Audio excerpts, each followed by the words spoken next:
For the UMass Boston Beacons, a new year brings with it new challenges. After falling short in the Codfish Bowl championship, the Beacons have split back-to-back games against Connecticut College and NEC. This afternoon, Lindsey Berman's club looks to climb the mountain that is the New England Hockey Conference standings as they take on the St. Michael's Purple Knights.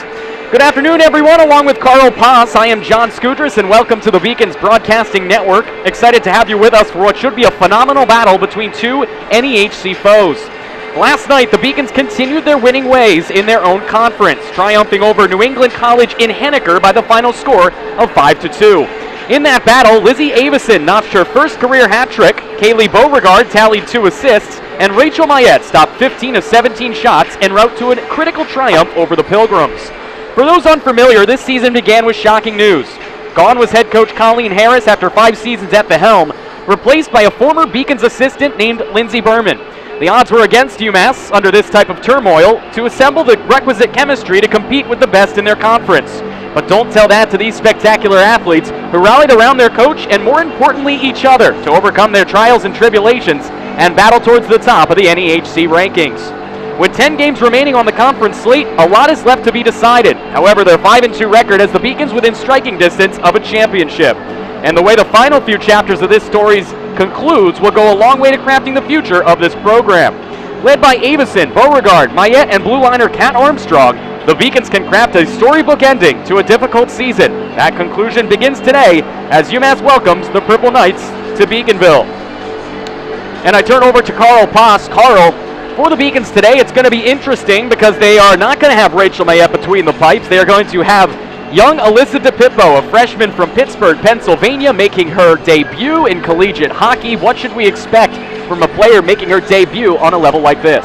Well, for someone coming out for their first game in college, it's always tough to get those jitters out. You got to get out on the ice. You got to forget everything, play like it's a game that you've been playing your whole life.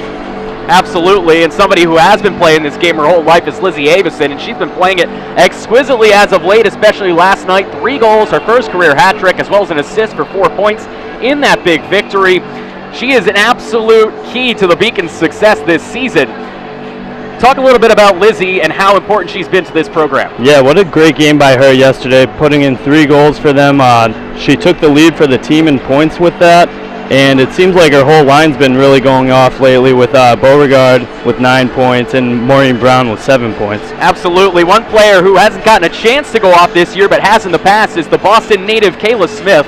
Senior missed most of the first half of the season. This will be just her 5th game played. She's lining with Christina Bove and Ali Bianchini to give Coach Berman a bit of more of a scoring punch from that third line.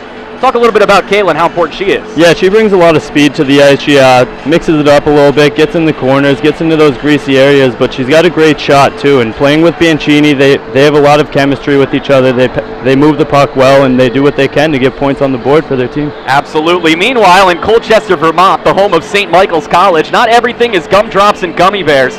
Losers of 4 straight and 10 of 14 overall, the Purple Knights have looked more like Purple Nightmares this season, and quite frankly, every season. With just 1 goal in 4 games since the new year, something has got to give for a team that has won just 24 games since 2010. In fact, the last time the Purple Knights beat the Beacons was all the way back in 2007, when Seth Orensky was nothing more than a wide-eyed high school student.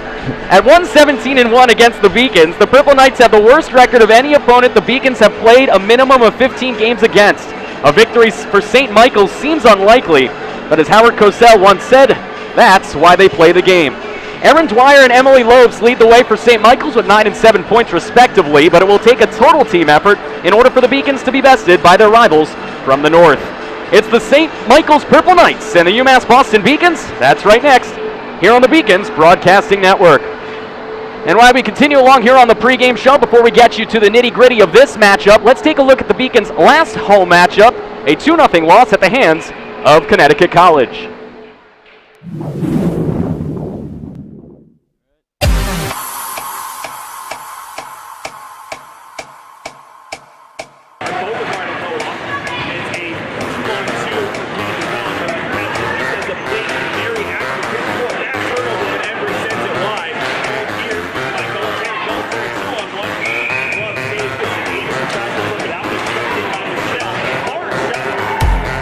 He gets up, gets in front for Curry, and it's a big save by Connecticut.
certainly a difficult defeat for the Beacons last Tuesday against Connecticut College, but they rebounded on the road against New England College up there in New Hampshire with a 5-2 victory last night, and they return home to take on St. Michael's College today. Let's take a look at the all-time series between these two foes. As I mentioned in the lead-up on this pregame, that St. Michael's has certainly struggled against everybody, let alone the Beacons. 17 of 19, the Beacons have only one loss, and that was all the way back in 2007, a 6-3 win for the Purple Knights. Last time out, about a year ago to the day, 2-1 victory for UMass Boston on January 17th of 2015.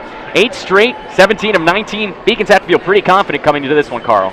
Oh yeah, I mean, you play a team like this who's at the bottom of the standings, you got to come out and you got to make your team, your presence known. You got to get to the net early because you can't play down to their level. When you start playing down to their level, that's when bad things happen. You get a few bad bounces and St. Michael's ends up stealing a game from you that you need to win. Absolutely, and for the Beacons, their team leaders have been extraordinary over the last couple of games, including Lizzie Avison, who had a hat trick and an assist yesterday, and you see her leading the way in goals, thanks in large part to that hat trick.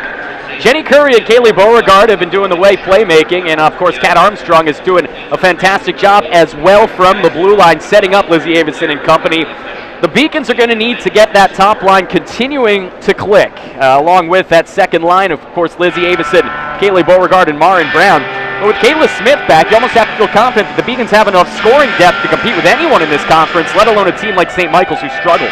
Yeah, absolutely. I mean, that third line, they can bring something different to the table. They can change the momentum out here. If they can match up against any other team's third line or second line when they're out on the ice, I mean, the Beacons should have no problem putting up goals, which has been a problem for them lately. Certainly has. It's been a problem for decades for St. Michael's College. We'll see if that continues today. You see on the right there on your screen, St. Michael's leaders obviously dwarfed by the numbers of the Beacons. They'll need to put together a Herculean performance today to come out on top of UMass Boston. Let's look at what's coming on up over the next week for the Beacons women as you see their upcoming schedule there. They'll travel to Salve Regina next week and take on Castleton University right here on the Beacons Broadcasting Network a day after that. Manhattanville College then comes into town on the 29th. Couple of tough in-conference competitions. Salve Regina right behind them in the conference. Castleton University undefeated in the conference still. So, I mean, the Beacons play all conference games the rest of the way.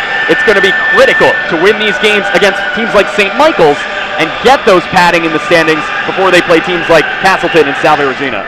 Absolutely, especially, I mean, you see this Castleton game coming up. If they can pull out a win in that game, that throws them right into second place, and they're up there chomping at the bit trying to get with Norwich in the top seed. Absolutely. A couple of victories in those games on your screen, and the Beacons could be in the driver's seat along with the cadets of Norwich University when it comes to the conference standings. Let's take a look at our player to watch today. It'll be the player who had the best day of anybody yesterday, Lizzie Avison. A SUNY Plattsburgh transfer. She leads the Beacons in goals with 7 and in points with 11. And her hat trick, along with an assist on Friday, was her first career hat trick en route to propelling the Beacons to a victory over New England College. Before we take a look at the starters here for both St. Mike's and UMass Boston, a reminder that with 3 locations across Massachusetts, including one just down the road on Morrissey Boulevard, Lambert's Rainbow Fruit has been serving the UMass Boston community since before the school was ever established. Whether you're looking for a sandwich on the go from our award-winning deli, the freshest fruits and vegetables in the state, or any kinds of groceries, we've got it. Educated by tradition, driven by pride, Lambert's Rainbow Fruit. Let's take a look first at the St. Michael's starters, right here on the Beacons Broadcasting Network. You see Carolyn Avery centering Sarah Bagley and Catherine O'Brien. On the blue line, Amanda Donahoe and Emily Lobes. Lobes, one of the team's leader in points from the blue line. And Abby Burke will be between the pipes for the visitors. Burke, a native of Bedford, Massachusetts, a junior, and a former athlete at the Rivers School, will have a daunting task ahead of her against the UMass Boston offense. For that UMass Boston offense, why not let them introduce themselves right here on the Beacons Broadcasting Network. Kaylee Beauregard, freshman forward, Detroit, Michigan. Hi, my name is Marin Brown, and I'm a sophomore forward from Brainerd, Minnesota. Lizzie Avison, junior forward from West Covina, California. Oh, I didn't see you there. Samantha Fallon, senior hockey player, Pembroke, Massachusetts. Alexa Capion, senior defenseman, Messina, New York. Alyssa DePippo, freshman goalie, Pittsburgh, Pennsylvania. So the UMass Boston Beacons will come out with that lineup to start. It'll be interesting to see how they perform against a team that they're obviously heavily favored against It'll be very intriguing to see this game right here on the Beacons Broadcasting Network. Let's go to a commercial break while we pause for the national anthem. When we come back, we'll have the keys to the game in the opening face-off of the UMass Boston Beacons against the St. Michael's Purple Knights. Imagine yourself at one of fewer than 300 prestigious research universities in the country, located on a peninsula overlooking the Boston Harbor, just minutes from downtown Boston. Imagine what it would be like to be a student here. I imagine myself succeeding in the business world. I imagine taking advantage of all the clinical opportunities in Boston. Want to go into the police force for a little bit and ultimately end up either working for the Department of Homeland Security or the Department of ICE. I imagine studying biology, working hand in hand with the professor. There are many reasons students are attracted to UMass Boston. Just imagine the opportunity to participate in research, live and learn in Boston, and to experience true diversity. Our researchers have expanded the research enterprise admirably over the last decade.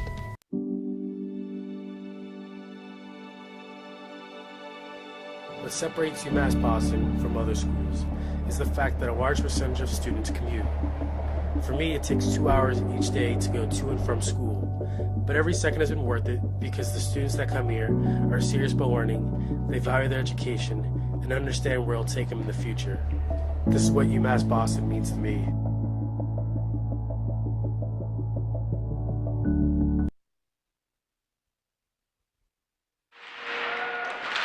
We are just about set for the opening face-off between the Beacons and the Purple Knights. Along with Carl Foss, I am John Skudras, excited to have you with us for this afternoon's affair. Of course, the men are playing later at Babson, and last night you were obviously producing what was an exciting game between the Beacons and the Beavers. It's going to be interesting to see how they perform in that game later on, but we'll get into more of that when we have time. For now, let's take a look at the keys to the game, brought to you by PS Gourmet Coffee. $1 Hot House Blend Coffee, small or large, anytime. And the keys to the game, Carl, figure out how to fix special teams play. That's going to be important against the team at St. Michael's, who's got just a 6% percentage on the power play. Get off on the right foot as well and avoid defensive zone turnovers. That kind of seems pretty vanilla. You should probably always do that, but certainly against a team like St. Michael's. Yeah, definitely. I mean, we're going to look at that first key there to figure out the special teams play. I mean, the Beacons have been struggling with this lately. They're facing a team who's in the bottom of the standings in basically every statistical category when it comes to special teams. It's going to be important for them to come out and try and score a couple goals on their power play and at least get the puck on net a bunch of times, see if they can try and get a couple power play goals out here. It'll certainly be interesting. Marin Brown, the Brainerd, Minnesota native, will center Kaylee Beauregard and Livy Avison for the Beacons. Capione and Fallon are the defenders, as it is Marin Brown winning the face-off. Capione has control from Fallon, backhands this one forward for Avison. The hat trick for Lizzie yesterday, propelling her to the team-leading goals as she fists this one all the way down. St. Michael's gets it out of their own zone. Moving forward is Athena Akiki with it as she siphons this one over, but delayed offsides, and now offsides are the St. Michael's Purple Knights, as coming over was Emily Loebs. Nice to see the Beacons getting the puck in deep there, trying to get something going early. It's going to be important for them this game to just possess the puck in their zone and just grind it out. Face-off won by Jillian Witwicky, a Danvers, Mass native for St. Michael's. However, they do turn it over to Capione in the Beacon zone. Alexa siphons this one from whence she came, and then the Beacons are able to get out of the zone with Kristen Embry, finding captain Alex Carlis. Carlis is over the blue line, tries to send this one towards the slot for the Colorado native Embry. She does catch up to this one in the corner. Embry's centering feed is knocked down and eventually cleared off the sideboards by Kampainen, but he can't get it out of the zone, and it's sent back behind the net, where Abby Burke is waiting. Beacons and the Knights haven't beaten UMass Boston in nearly 10 years. Meanwhile, motoring through the mid of the ice is Erin Dwyer, but she's cut off by Capione. Alexa's been out there for the first minute and 5 seconds of this game, and now she gets it to her defensive teammate, Sam Fallon. Fallon's backhander is able to find Embry. Nifty pass, but Embry can't control the saucer. Meanwhile, this one comes to Brenna Galvin, and the Dorchester native, right at home here in UMass Boston, turns this one over before St. Michael's can send it back towards Fallon. 18.5 minutes to go here in the first period of play. Beacons taking on the Purple Knights for the 20th time in their history. St. Michael's, another tough season, 3-10 overall, as Capione still out there on the ice. Will send this in before getting her first line change of the day. Pinching in is Bianchini. She's trying to get control out there with Kayla Smith and Christina Bove. Bianchini down there with Smith. And before this one siphoned around the end boards to be poked back in by Katie Jetter. St. Michael's gets possession. That was Catherine O'Brien. She clears. Streaking after this one is Bagley, but Sarah's going to get cut off by Jetter, who gets possession. The Winthrop native maintains the puck on her stick and then will just clear it out of the zone. Might have been looking for Bianchini. Nonetheless, it comes all the way down for Lobes to clean up. So far, Carl, obviously we expected a slower pace than last night's men's game, but both teams kind of feeling each other out. Yeah. I mean, both teams are kind of just figuring out their what they're going to be doing out here. Jetter just had a very nice shift there. She pinched in and kept one of the pucks in the zone, and then beat number 4 out to the puck there and got it out of the zone in her defensive end. So absolutely. She's a player who this season, Katie Jetter, a defenseman from Winthrop, has a goal, her first career goal. She's not an offensive defenseman. She's more of an in-her-own zone defenseman, but she can certainly play the two-way game when needed. Beacons are trying to get the two-way game going as this one's sent all the way down. This should be icing as chasing after it's Fallon, and the ref raises his arm to signal. The Beacons will get an offensive zone face-off. 17:01 to go here in the first period of play. Beacons Broadcasting Network. We take a look at the coaching staff for both of these teams, and we get a look at first for St. Michael's College, head coach Chris Donovan in his 16th season, the only head coach in St. Michael's history, and that's not good for his record, 64 and 293. They talk about building a program, and he's continuing to try to do it here up there in Vermont. Meanwhile, the Beacons are trying to build a lead early on as Capione keeps this one in the zone. She'll then slap this one in, but it's knocked down and deflected wide by the stick of Jillian Witwicki. We'll get a look at Lindsey Berman on the next stoppage as this one's sent D-to-D for Fallon. Fallon then careens this one off the end boards and then trying to find the man in front was Embry. Good play by Kristen, but no one home as she was looking for Jenny Curry. Yeah, and keep your eyes out for Sam Fallon today. She's a good puck-carrying defenseman who has a great shot from the point. I'd like to see her make a big impact in this game.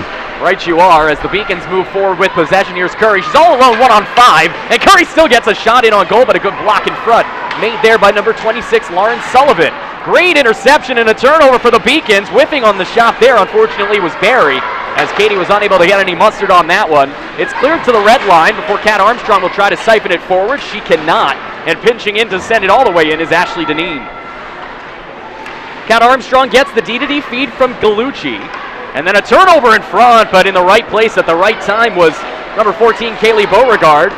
Beacons trying to get it out of their own zone against the St. Michael's team with just 3 wins on the season.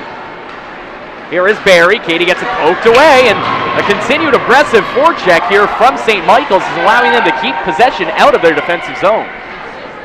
Yeah, they're doing a great job of breaking up passes and getting in passing lanes and just getting that puck. They're not really doing much offensively, but they're keeping the Beacons out of their offensive zone at this point. Last night at home, a 4-1 loss to Franklin Pierce for St. Michael's. So both of these teams played last night, so no advantage either way. Meanwhile, here's Smith. Kayla with a nifty move into the slot. She's got an open shooting lane, but didn't get much on it. It's blocked down in front by Amanda Donahoe. And then bodies collide in the corner, 2 for each side, fighting for possession. The late entry in, trying to get there is Moritz, and eventually it's siphoned through to the far side corner before it's poke check for Capione. Sets up Bianchini. Alley shot is blocked down in front. That's about the 4th time the Beacons have had a blocked shot in the slot by one of these defenders for St. Michael's. And you saw what we were talking about earlier with Kayla Smith and what she brings to this team. She comes out, makes a good play in the middle there, and tries to get the puck to the net for her team. Here's Capione after a nifty play, pinching in there by Marin Brown, and now Brown is able to siphon it along and get it to Avison. Avison avoids the hit and now has control, centered it in front, and she had an open Kaylee Beauregard, but a good defensive play made by Spillhouse, able to send this one out of the zone, and the Beacons will have to clean up as Capione siphons it over for Beauregard, who loses it, but it's a delayed offsides, and St. Michael's will have to touch up. 6 minutes in here in the first period. Fallon almost turns it over to a couple of Purple Knights, but she's able to get it towards Avison, who just sends it in for the Beacons to go on a partial line change. So far, St. Michael's doing what they want to do, limiting the fast start for UMass Boston. Here's Jetter, stretch pass to the red line and sets up Jenny Curry for a breakaway. 17 and wide. She scores! Jenny Curry all alone and on the board with 13:33 to go. And the Beacons have tallied first against the Purple Knights. It's 1-0 UMass Boston on the 6th of the year from the Chelmsford native. What a great burst of speed coming off the bench right there, I'm pretty sure, from Jenny Curry. Right off the line change, cuts to the middle, gets that pass, and just goes in on the breakaway and puts it low side for the goal. Showing her wheels there did Jenny Curry. She's done that before. Her 16th career goal, now in 102 career games. And the Beacons get that quick first goal. They needed that to not only get the lead, but to perhaps put some doubt in a St. Michael's team that hasn't had too many successful offensive scoring chances all season. Yeah, it's always good to get one early here, especially in the first 10 minutes of a hockey game. It really puts your team on the edge, and you build off that for the rest of the game. And Carl, I digress. We look here. They scored last night, but before that, they were shut out in 3 consecutive games. They beat Daniel Webster College in back-to-back games by a combined score of 15-1. Other than their game against Daniel Webster, they've only scored 6 goals all season. Wow. That's in 13 games. That's an interesting stat there, especially when you see the record that they have. I mean, they've been winning games. They must be focusing a lot more on defense to get these wins. Meanwhile, setting this one up, the Beacons trying to focus on offense here, trying to get some more momentum. As you mentioned, Sam Fallon, she shows the slap shot there, gloved out of the air by Burke for a face-off. And there you just saw, that was Jenny Curry's 6th goal of the year. Good for her, and let's see if they can build off that for the rest of the game.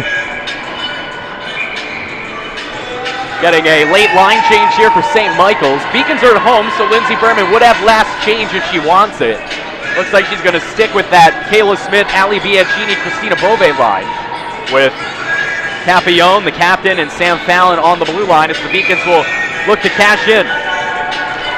It'll be Smith against Naomi Major, and that time the Beacons are able to win the face-off. Pinching in is Bianchini. She tries to get it to Smith. Kayla fighting with 2 Purple Knights. Eventually, Fallon's able to find a man right in the middle. That's Bove, but Christina couldn't swat it out of the air onto her stick. Kayla Smith then serves it up for Capillon. She's got a great chance to skate on into the dot, and then she fires this one just wide.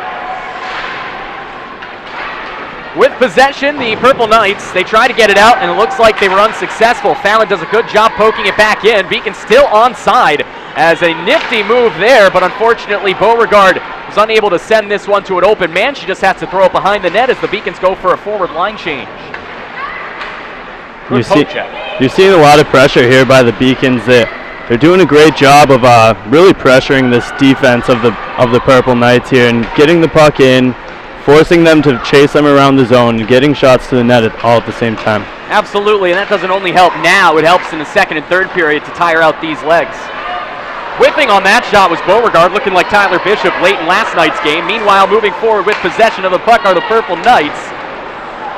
And Tyler Bishop's a great player. That was just an unfortunate ending of the game. He also had a nifty goal in that one, as sending this one into the breadbasket of the goalie was Avison. And with 11:15 to go, it remains 1-0 UMass Boston.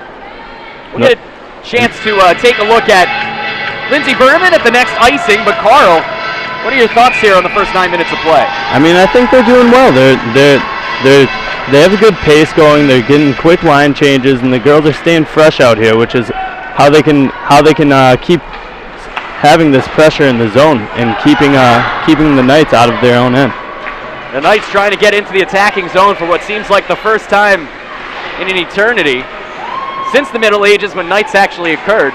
Meanwhile, we have the Knights with an opportunity right out in front, and pinching the legs is DePippo. We haven't mentioned her much, making her debut because she hasn't faced anything. There's a shot from the point there from Athena Akiki that's blocked out in front by Capillon.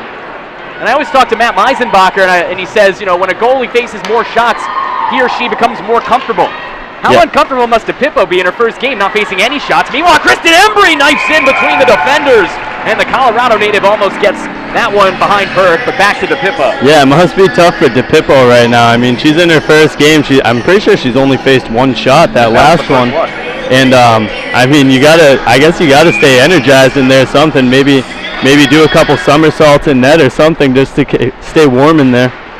Beacons lead 1-0. They've only allowed one shot so far, as The St. Michael's Purple Knights are living up to their mantra of a team that doesn't score much, doesn't get many offensive opportunities. Right now playing back in their own end. Beacons almost seem like they have a power play here. They don't, folks, as this one's dumped back for Beauregard. She can't handle that one. Pinching in to keep it in the zone was Jetter. Kaylee fighting for possession there and eventually able to clear was Ashley Deneen. But Kat Armstrong does a good job of keeping that one on the Knights side of the ice as it comes back behind the net where it's siphoned around by Kuchelina. We saw another good step up by Jetter there, keeping the puck in the zone. She's playing a great game so far. Purple Knights finally getting it into the Beacon zone there, but getting it poked away was Amanda Kempinen. Good play by Jetter, who's played exceptional here through the first 11 minutes. Backhand saucer feed in front, almost led to a great goal by number 10, Erin Dwyer, the team's leader in goals.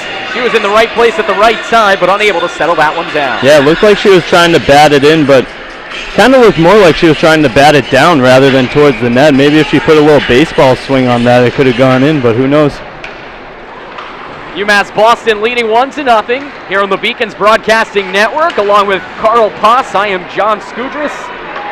Stay tuned after this game to the Beacons Broadcasting Network for the exciting second of the back-to-back home-and-home games between the Babson Beavers and the Beacons men's team. Beacons falling by a goal last night. Here's Sam Fallon looking to extend the Beacons' one-goal lead. A backhander from the slot is gloved out of the air by Burke for a stoppage in play. Yeah, good rush there by Sam Fallon. Gets a good hard backhand on net. Unfortunately, it was right at the chest, but nonetheless got an offensive face-off for her team. We take a look at Lindsey Berman during this stoppage. Lindsey, in her first season, took over for Colleen Harris during the off-season. She spent 3 years as an assistant, 7-8 record this year. You saw her overall record as an assistant for the Beacons as well. And really, she's been a stabilizing force for a Beacons team that really, after they lost their coach so late in the off-season, could have fallen by the wayside. In the offensive zone, Beacons trying to get something going here. Marin Brown out there with Beauregard and Avison. Here's Fallon looking for Marin Brown, deflects it right into the slot, but unable to get there was Lizzie Avison, as she was thrown down by the defense of the Purple Knights. Beacons kept it in, but now intercepting and moving forward is Brenna Galvin. The Dorchester native, 1-on-2, takes the shot, blocked down. Nifty stick play by Sam Fallon on the poke check. And then a bad turnover by Fallon into the slot. Shot saved, rebound, and it's taken by Capione off the initial blast by Carolyn Avery. Yeah, DiPietro probably wanted to get a shot right there, but she took it right from her.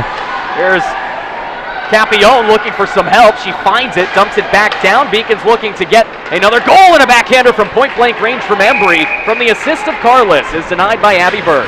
Yeah, that was some good puck movement right there by this line. This first line of Jenny Curry, Carless, and Embry. They've been good all year at just possessing the puck, keeping it in their zone, and I mean, it's done dividends for this team. They kind of focus on that second line to get a lot of the goals, but this first line brings a lot of energy. They certainly do. A good two-way line. Here is that first line. Kristen Embry going right through the defense with the forearm shiver. I like it as she keeps the puck on the edge of her stick, trying to set up the defense. D-to-D pass from Galucci to Armstrong. Her shot's blocked down on a good play made by Catherine O'Brien, and then Armstrong has to clean this one up in her own zone. Backhander found no one at first, but getting back is Carless to clean up. And now potentially a break for the Beacons the other way. Here's Curry again. She's got Embry. On sides was UMass Boston. Backhand feed for Kristen as she gets into the corner around the defense, kicks the puck towards the net, but unfortunately for Kristen, Ashley Deneen cleans things up. Yeah, it was a good play by Jenny Curry back there to chip that one off the boards and get the puck going into their offensive zone there. Siphoning it forward for Kayla Smith was Galucci. Instead, it's intercepted and taken in by Lobes. Emily backhand around the net, trying to find the man at the point, and she does. That's Bagley. And then it's a shot from Bagley, but knocked down in front by Smith. 3-on-3 for the Beacons as Smith tries to take it in herself, gets it poked away, and a good back check play made there by number 10, Erin Dwyer. And the St. Michael's Purple Knights, with 7 minutes to go, will regroup. Nice move to get around Jetter by Lobes, but unfortunately for the Knights, no one down to help out, and moving forward with possession is Marin Brown. She's got wheels to burn all the way in, 1-on-5, and a backhander off the side of the net as Marin Brown does it all herself there. From their own zone, St. Michael's turns it over. Onside is Sam Fallon. She might think to shoot from the slot, and it's nabbed out of the air by the netminder Burke. Nice save by 30 in purple. Yeah, great save there by Burke. You know, we're seeing a little bit of offense coming from St. Mike's now. They're trying to get it into the zone, but the Beacons are just shutting them down by getting in those lanes and basically blocking every shot. And there's a goal deflected in front. The initial shot coming from the stick of Beauregard. Not sure if it was deflected by a Beacon or by a Knight. Looks like it was likely a Beacon in front. Could have been Lacey Avison, and UMass Boston extends their lead to 2-0. You love to see that. You love to see the Beacons just keeping it going. Like I was saying, I mean, St. Mike's was starting to get into their zone a little bit, but then you throw out this second line, and they just come out firing. They just shoot the puck the entire time they're out there, and it's done great for them these last couple games. Absolutely. 14, now 15 goals combined between the three players that compose this second line, Brown, Beauregard, and Avison. This one set up on a tee for Kat Armstrong, and that howitzer cannon rises right into the glove of Abby Burke for a faceoff. Yeah, good blast there by Kat Armstrong. Kat is somebody who can certainly put up points from the blue line, as she tried to get things going there with a powerful punch, but nothing going. Meanwhile, Jenny Curry and that top liner out there. D to D feet. Jetter goes down to Curry, and now here's Embry back to Jenny Curry. She lets it go to Curry to get it back to Armstrong. Did she keep it in? They say she did, but instead her panic pass is intercepted. And moving forward with possession now is O'Brien. O'Brien centers it out. Whipping on the shot there was Avery. Pochek's able to get this one towards the near side wall, but Kat Armstrong's able to clean it up. Go far side for Jenny Curry, who will center this one for Embry, and into the attacking zone goes Kristen. I just had to look at the scoreboard. I thought the Beacons were on a power play there for a second in the zone, the way they were passing it around. I mean, St. Mike's wasn't even pressuring them. They're just letting them move the puck around in their zone. It's unbelievable, the Beacons, how strong they are offensively right now against the St. Michael's team that clearly does not have the manpower to overcome the abilities of UMass Boston. This is that third line of Smith, Bove, and Bianchini. We call them the third line because that's how it's listed on our line charts, but in reality, any of these lines, the top three, could go back and forth and swap for each other. They're all very talented. Meanwhile, bad turnover in the attacking zone with possession is UMass Boston. That was the Beacons able to find Jenny Curry right into the slot, and a rising shot denied by Burke. Teed up for Fallon to blast. That one blocked down in front. Good play made there by Emily Lobes to take the body, as she will feel that one tomorrow.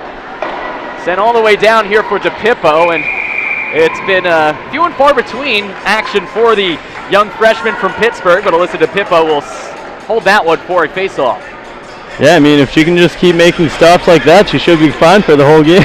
Seems like it, Carl. I mean, St. Michael's, obviously, we highlighted their offensive futility this season and beyond that, but at a certain point, I wonder how far you fall behind before you decide to turn on the jets and give up on the back check. Meanwhile, UMass Boston with Jenny Curry gets it poked away, and eventually it's turned over towards the red line for Kat Armstrong. You have to apply pressure at some point. You can't just sit in your own zone like the opposing team's on a power play for 60 minutes. Yeah, I mean, St. Mike's is playing this game like they're trying to trap the Beacons, but you don't go into a trap when you're losing by 2 goals. You have to apply some pressure and try and get it going for your team here. I said it last night, I'll say it again. It's a bold strategy. Let's see if it pays off for them. In the attacking zone, the Beacons, less than 4 minutes to go in this first period, up 2-0. As Kat Armstrong was looking to find Eddie Moritz, but it's intercepted and moved forward by the opposing Knights, and with possession, Jillian Witwicky is unable to get it deep. Jetter siphons it forward. Katie Barry, we haven't mentioned this fourth line for UMass Boston much here in the first period. Meanwhile, they do get a line change out here. Coming on in is Kaylee Beauregard, and that spectacular scoring line. Avison backhands it towards the corner, and it trickles over Kayla Key's stick, the Newton native, and eventually she's able to get it back and move forward.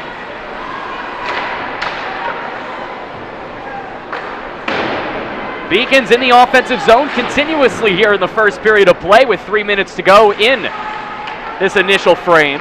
As it's sent back to the point, Capillon looking for some help. She careens this one off the sideboard. Avison centering it in front for Marin Brown. It's deflected behind the net in front for Brown. She had her shot blocked. Good poke check by Marin, and she keeps it in the zone. Marin Brown, the Minnesota native, down low. Curry, nifty move, spinorama feed in front, but Marin Brown wasn't in the right place. And then the Beacons see this one trickle into neutral ice We still haven't seen a penalty called in this game. That's really not a break for the Beacons, because with the way they're playing offensively, it seems like they do have the extra attacker persistently. Ooh, looks like the ref took one to the hand right there.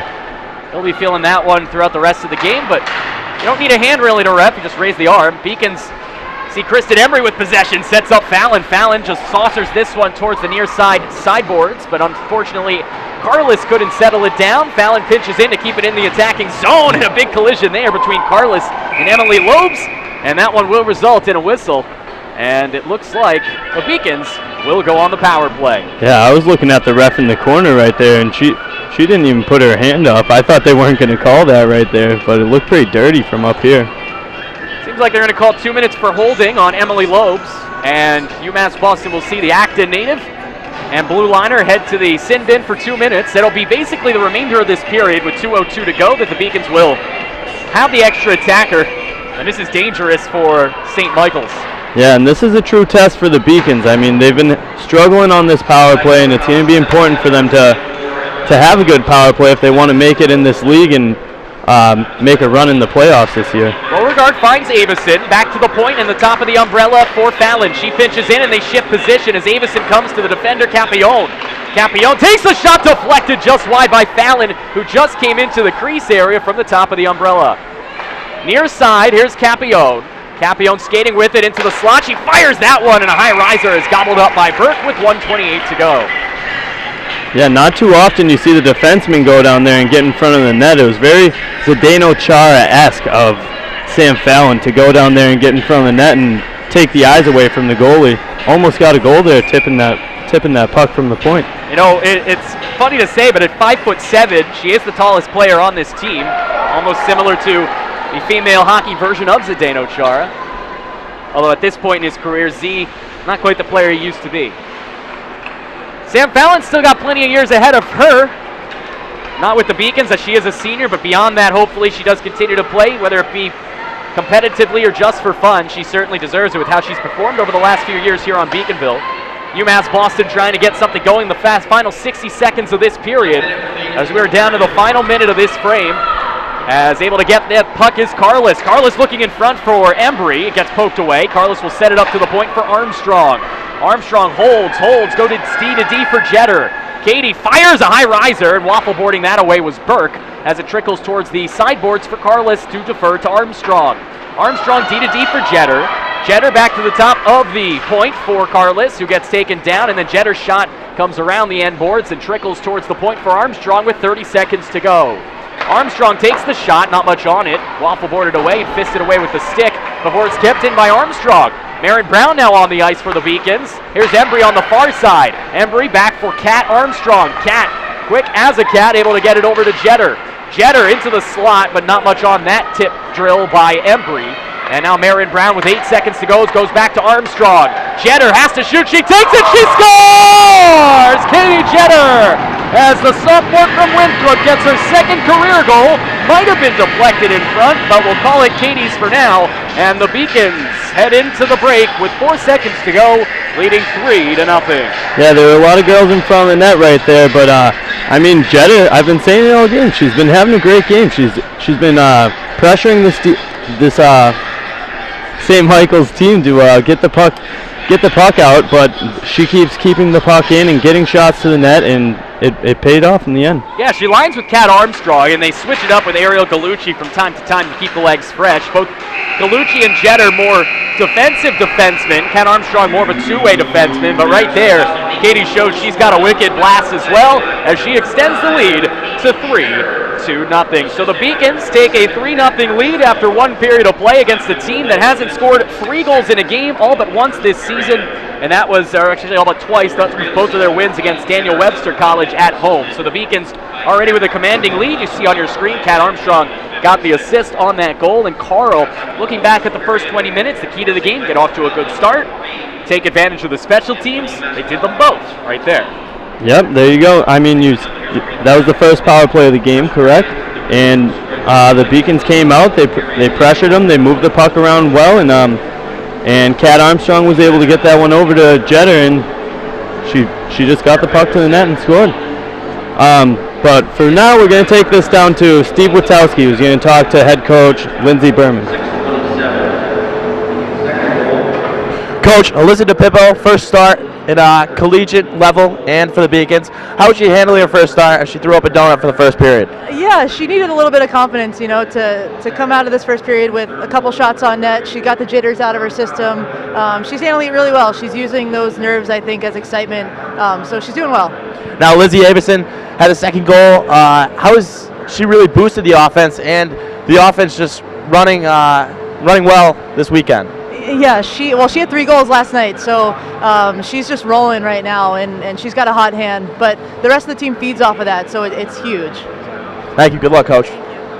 Back to the booth. Thank you, Steve. And now we're going to send this to the State of the Beacon.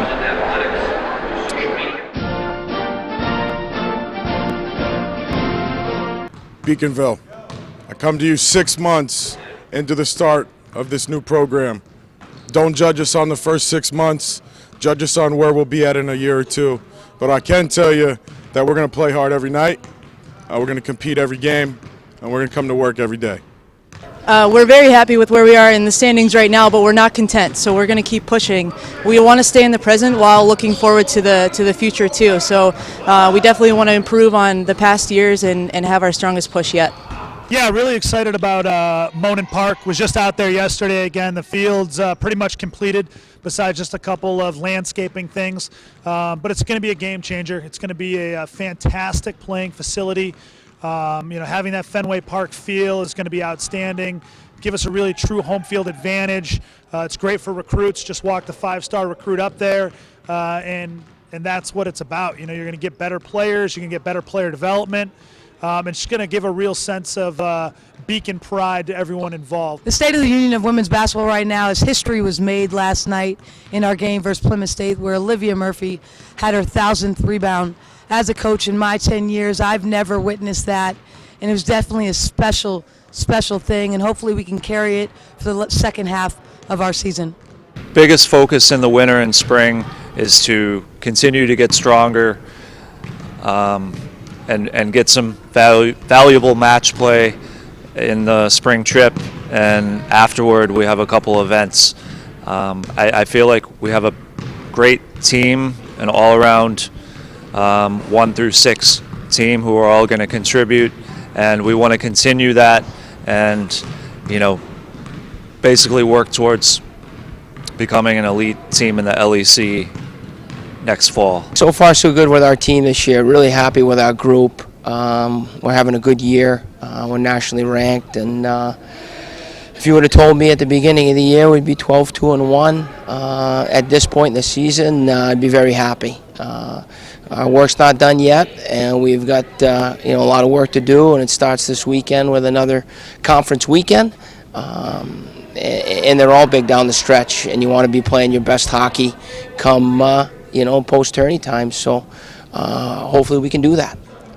Hey, welcome to Beacons Nation. I'm totally excited about going into this weekend's meet at Plymouth State. We're looking forward to our returners, Kelly Desane, Dom, and Fritz Gustav, Chris, Cian, Xavier Romero, to name a few, and we have lots more freshmen that have been contributing week after week and have been doing really well. So I'm really excited for the season. I'm really excited to see what the girls are going to bring on February 1st. They seem like a super dedicated group. They're enthusiastic. They are excited and ready to go. We've been communicating and talking about the level of commitment and dedication that the girls have, and I am fired up to see what February 1st brings. Men's tennis, we have a very young team.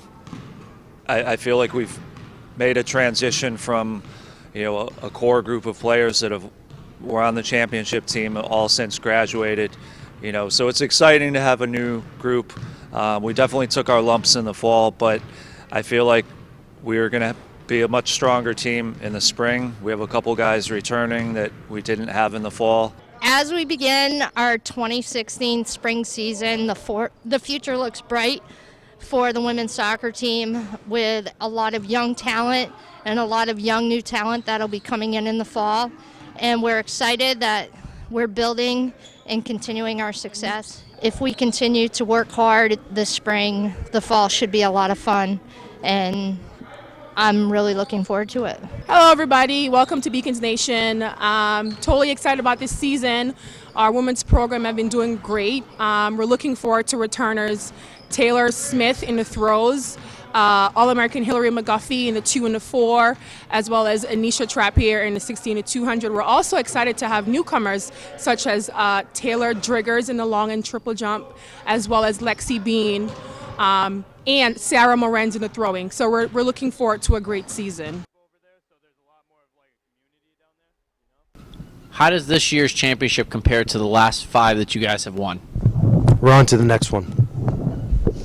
6 titles, tied for the most in conference history. How does that feel? We're on to the next one. Welcome back into the broadcasting booth along with Carl Pass. I am John Scooch. Just a reminder that one of the hidden gems in Boston, Cranberry Cafe, is an award-winning restaurant located just minutes away in South Boston. Open 6 a.m. to 4 p.m. daily. Come in and try our delicious breakfast options or stay at home and we'll deliver, all at low prices. Make sure to try our iced coffee, which our customers claim can make your taste buds come alive with joy. Cranberry Cafe in South Boston. So Carl, in that first period of play, we saw the Beacons get the job done after the first 5 minutes eclipsed, and meanwhile the Beacons saw Jenny Curry get her 6th of the year, Lizzie Avison her 8th, and then late in that period on the power play, Katie Jetter get her 3rd. Katie actually also had an assist in that period, but as we expected, the Beacons severely out-shooting and outscoring the St. Michael's Purple Knights. Yes, I mean the Purple Knights have not been bringing much offensively at all. 3 shots that period. I'm pretty sure one of them was a dump in. But yeah, I mean the Beacons are doing a great job. They're getting in the zone. They're not playing down to the level of St. Mike's, which can be a problem when you play a team at the bottom of the standings. But yeah, I mean overall they've looked good so far, I thought. We look at the first period intermission stats brought to you by American Eagle Machinery Incorporated. Are you opening your own restaurant or looking to upgrade old equipment? American Eagle Food Machinery Incorporated is the value leader. And meanwhile, the Beacons have been value leaders all afternoon. 14 of 17 shots, 10 of 17 face-offs. They've dominated basically in every facet of the game, also scoring on the power play. And for young Alyssa DePippo, just 3 saves, 1 was a dump in. She hasn't had a whole lot of work so far. No, I mean, I guess it's a good thing for her. I mean, her first game in, hopefully she can come out of this with a W. You always want to start out your career in college on a positive mark, so good for her. But also I noticed the penalties here. I mean, you see that the Beacons are staying out of the penalty box, which can be a problem with them sometimes, and it's important when you're playing a game like this to not go out and start taking stupid penalties against a team like St. Michael's, where you should just dominate them the whole game and let them make the mistakes. Exactly. Don't give them any chances or any hope of getting back in it with a stupid call. Let's take a look at the highlights of that first period of play. A play dominated by the Beacons, although as you'll see here in the highlights early on, it was a very, very trying effort for the Beacons to get anything in on the goaltender, Burke, for St. Michael's. A lot of shot blocking. You'll see here a nifty chance for Curry, blocked down in front by the legs of the defense. Another one here, whiffing on that one was Marin Brown. UMass Boston eventually was able to get things going on this Jenny Curry breakaway goal. Yeah, and a great job by her, just splitting the D, coming in and taking that low shot, glove side, and really doing a great job there. This was DePippo's first save of the game. She didn't have to do a lot, as you see, through the first 10 minutes, but she was game on that one, came out of the crease to aggressively play the puck, and then on the other side, Burke continued to make aggressive plays as well. A nifty save here on Embry, pinching in as she closes the legs for a nice one. For UMass Boston and for St. Mike's, the goalies have been solid. DePippo with another save there. St. Michael's would get a couple on Beacons opportunities from right in point-blank range, and that was really the trend as Kristen Embry's backhander is denied. Sam Fallon from the slot denied with a nice glove save. That was probably the best save of the day so far for Burke. And then here late, the Beacons getting on the board yet again on the wrister there by Beauregard, deflected by Lizzie Avison. Yeah, great job getting to the net there, getting in position, and just getting your stick out there to tip it and get it on net.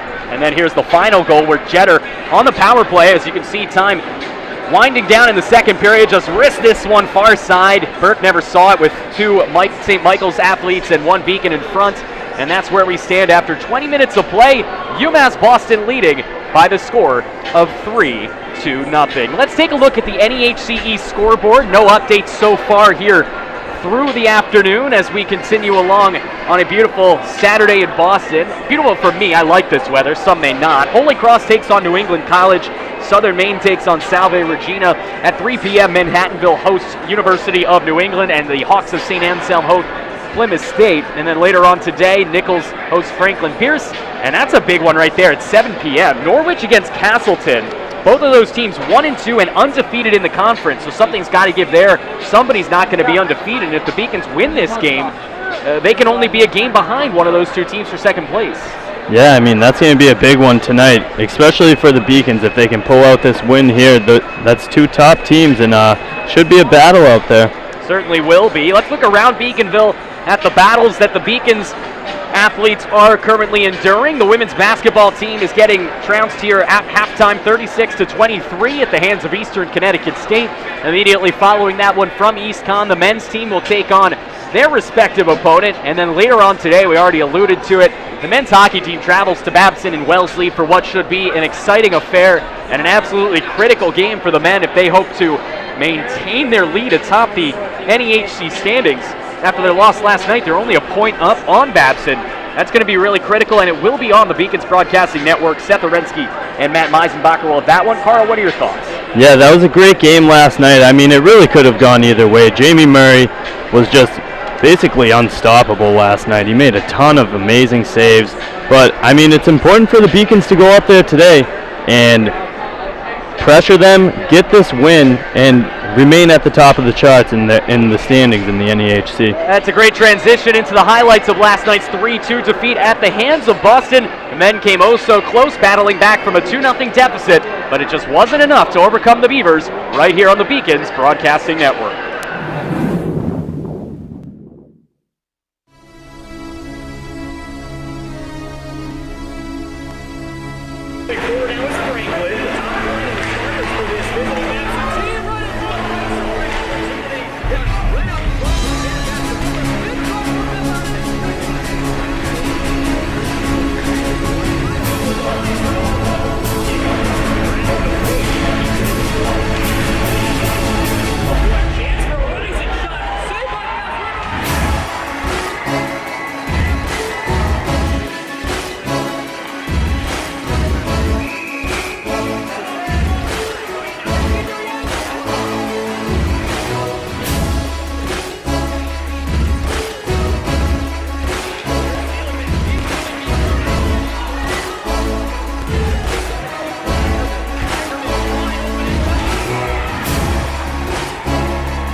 So a difficult defeat last night for the men, but they'll look to get some more this afternoon as they head to Babson. We are set for the opening face-off of the second period between the St. Michael's Purple Knights and the UMass Boston Beacons. Marin Brown taking on Kayla Smith, and Smith able to win that one back with possession for the St. Michael's Purple Knights was Donahoe, and then Marin Brown tumbles down. Nice diving play to keep that one in the attacking zone. Sam Fallon siphons this one forward after blocking it down at the red line. Beacons are onside.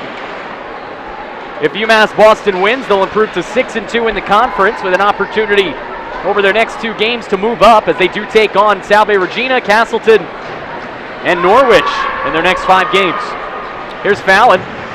Carlos is back there on the blue line. We're even strength here after the goal late by Katie Jeter. Fallon turns it over in her own zone as Erin Dwyer had an opportunity with the puck, but she couldn't get the shot off her stick. Meanwhile, this one siphoned forward by Avison. This should be icing. We'll see if it makes it. No, they wave it off, so unable to catch up to that one was Catherine O'Brien. D-to-D feed looking for Donahoe is off the mark, and this one hits the netting above the glass.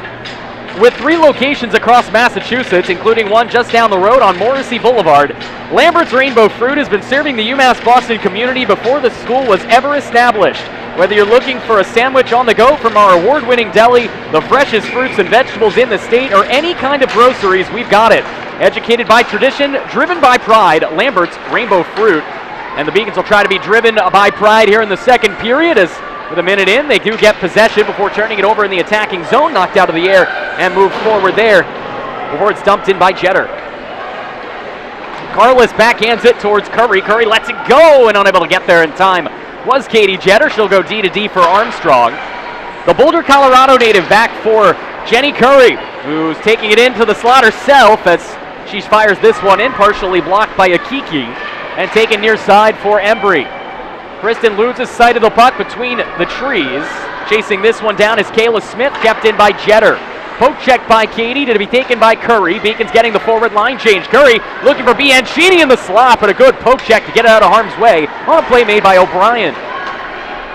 Kayla Smith trying to fight for possession with Athena Akiki. Meanwhile, near side, it's taken by Bove. Christina's poke check gets it over to Kayla Smith. She had Bove, didn't see her, and takes it herself into the corner.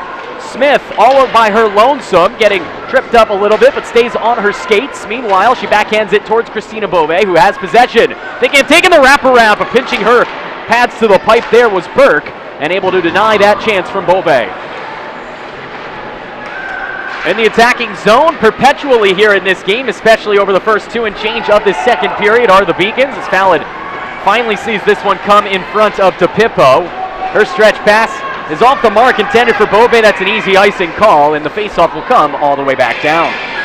Seems like the Beacons are trying to do a little bit too much, trying to make these long stretch passes. They need to just simplify their game, move up the ice as a unit, and move this puck around in the zone to keep it away from St. Mike's. 17:22 to go. Kayla Smith obviously staying out there after the icing, and she's able to get it forward where Bianchini says this one swatted into the bench by Kayla Key, and we'll get another face-off. UMass Boston women's team was able to get to that Codfish Bowl championship game earlier this month. Unfortunately, they were eventually triumphed by Trinity College, but still a solid victory in the opener for UMass Boston, more than you can say for the men's team the last 2 years, who's lost their home tournament early on. Sam Fallon gets it off the block shot in front.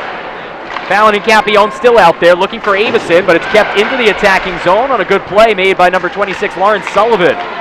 We'll see if DePippo finally is able to see some action. She had just 3 shots on goal in the first period of play. Meanwhile, here's Marin Brown. 2-on-2 out there with Avison. Brown splits the defense herself, but couldn't get a shot away. Her backhanded feed for Avison is off the mark, where it's taken there by Brenna Galvin. Poke check by Marin Brown, as well as Kaylee Beauregard, and having to retreat behind their net are the Blue Liners of the Purple Knights. And there you saw that speed by Marin Brown. She can really take off, and she just split that defense like Swiss cheese. In the attacking zone, the St. Michael's Purple Knights as Alex Carlos takes that one away and is able to find Avison. Avison stretch feed for Curry, and Jenny is tripped up, no call, as this one is taken by the Purple Knights into the attacking zone for Witwicky.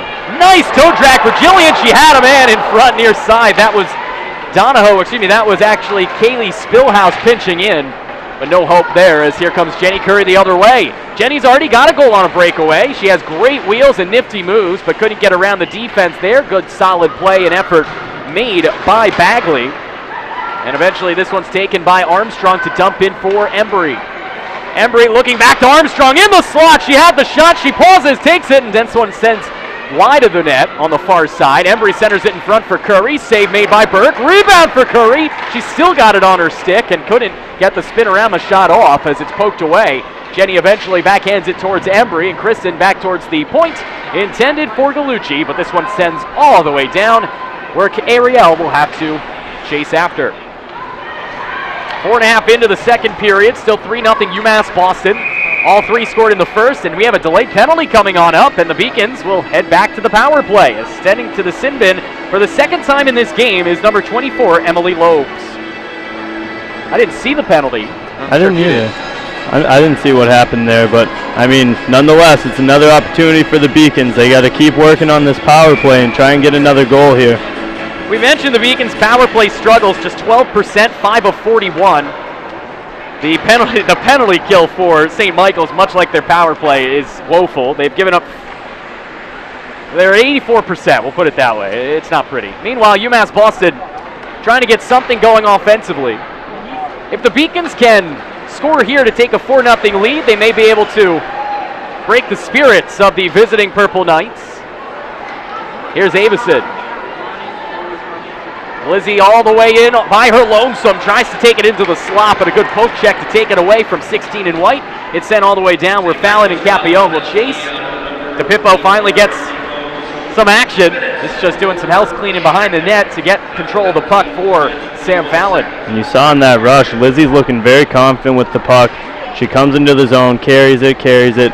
But you got to make sure that sometimes you're not trying to score all the goals. You got to be able to know when to dish it off to find your other teammates, because like with a player like her who had a hat trick yesterday, you're on top of your game. You're feeling great. But it's important to come out here and look at your teammates as well. Yeah, Avison turned it over. Alex Carlos got a shot from the near side dot right into the gut of Burke, and that will result in a stoppage. UMass Boston sends out Curry, Carlos, and Embry at top line, along with Armstrong and Jetter at the blue line. Katie already has a goal on the power play in this game. This one behind the net, taken by Alex Carlos. Carlos with possession, far side dot, tries to take the nifty wrister, blocked out in front, never reached Burke. Here's Curry.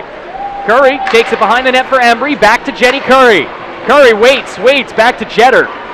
Down low to Curry, back to the point for Armstrong. So 30 seconds left on the power play, and the slap shot from the point from Kat Armstrong, denied by the right leg of the goaltender Burke. And now here is St. Michael's just throwing this one down. Jetter with the save with the legs as she sent this one forward for Jenny Curry. 3-on-2 for UMass Boston. Curry, Carlos, and Embry. Curry takes it to the far side, and the body move there on a good play made by Kayla Key results in no chance for Curry off the initial opportunity, then tumbling down, fresh off the bench was Smith. The power play is over. The Beacons are now 1 for 2 as St. Michael's kills that one off. Yeah, that power play didn't look bad. I mean, they moved the puck around good there for a minute, and Kat Armstrong got that really strong shot on net, and Kayla Smith had a good opportunity there, but there was two St. Mike's sticks in the way. Back to the point for Capillon. Capillon and Armstrong, or rather Fallon, doing their due diligence from the point. From the far side, Beacons have sent out that third line of Bove, Smith, and Bianchini. Bianchini can't get that feed from Christina Bove, and this one trickles towards neutral ice where Fallon will backhand it in, and it's sent back from whence it came by the Purple Knights.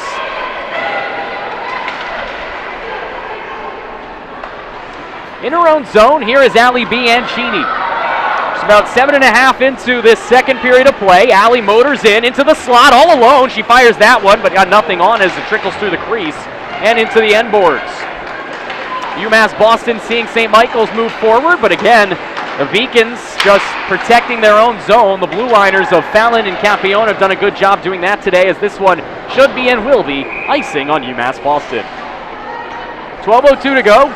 Second period of play right here on the Beacons Broadcasting Network. Along with Carl Poss, I am John Skudris, and Carl, as we expected, the second period going a lot like the first, even when the Beacons don't have a power play. When they get over the blue line and into the offensive zone, it seems like they do. Yes, they haven't had any problem getting into this zone. The St. Michael's defense. And now a whistle, and the St. Michael's fans in attendance not happy.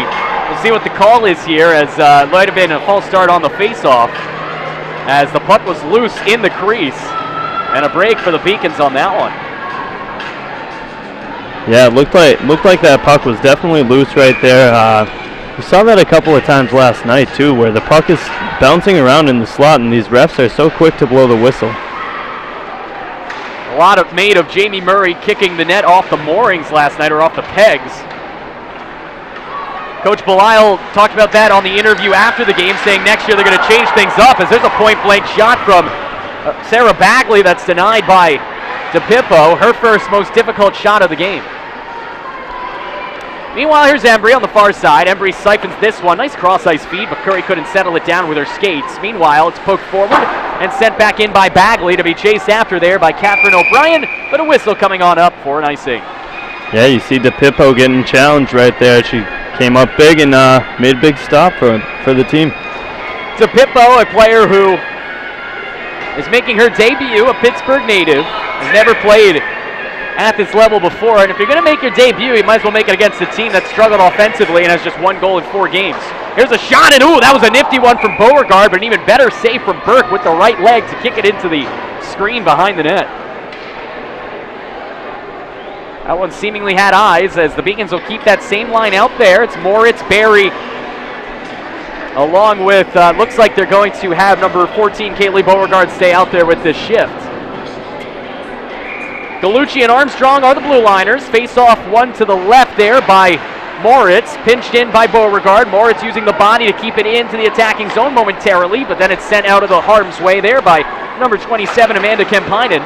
And backhand feed from Beauregard looking for Moritz is off the mark. Kempinen sends it back in. And even 11 minutes to go, we're almost halfway through this affair. It's 3-0 UMass Boston. Looking to get their 4th consecutive victory at home, as the home cooking has certainly been sweet here in 2015-16.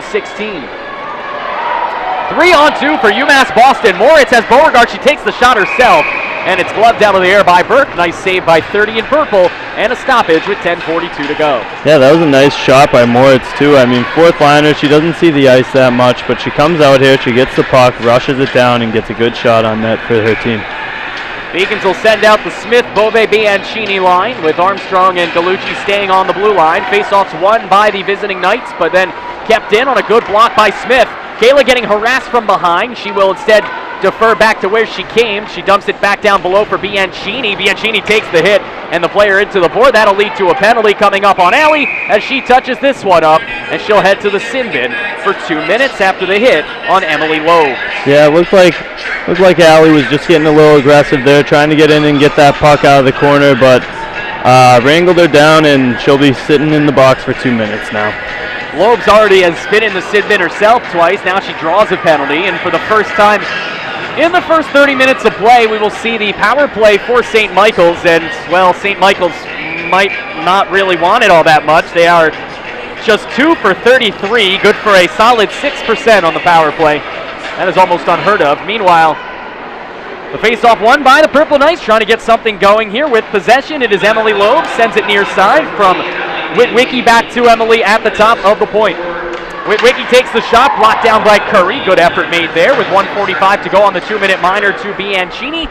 It'll be cleared to the point for Curry, but not getting anything on that was Jenny, and it's knocked down for Witwicky, and then the blast from Loebs is deflected off the skates of Carless and into the netting for a faceoff. So about 1:33 left. Beacons will get some fresh legs out there. Embry and Beauregard replacing Carless and Curry, as the Beacons get fresh forwards.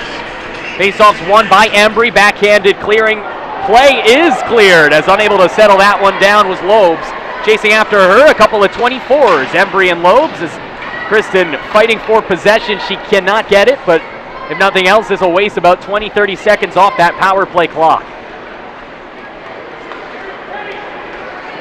Coming with possession is Emily Loebs, a native of Acton, former Minuteman Lady Flames, as this one is sent wide of the net by Loebs as she skated right into the slot. Embry just clears it all the way down and will chase after it.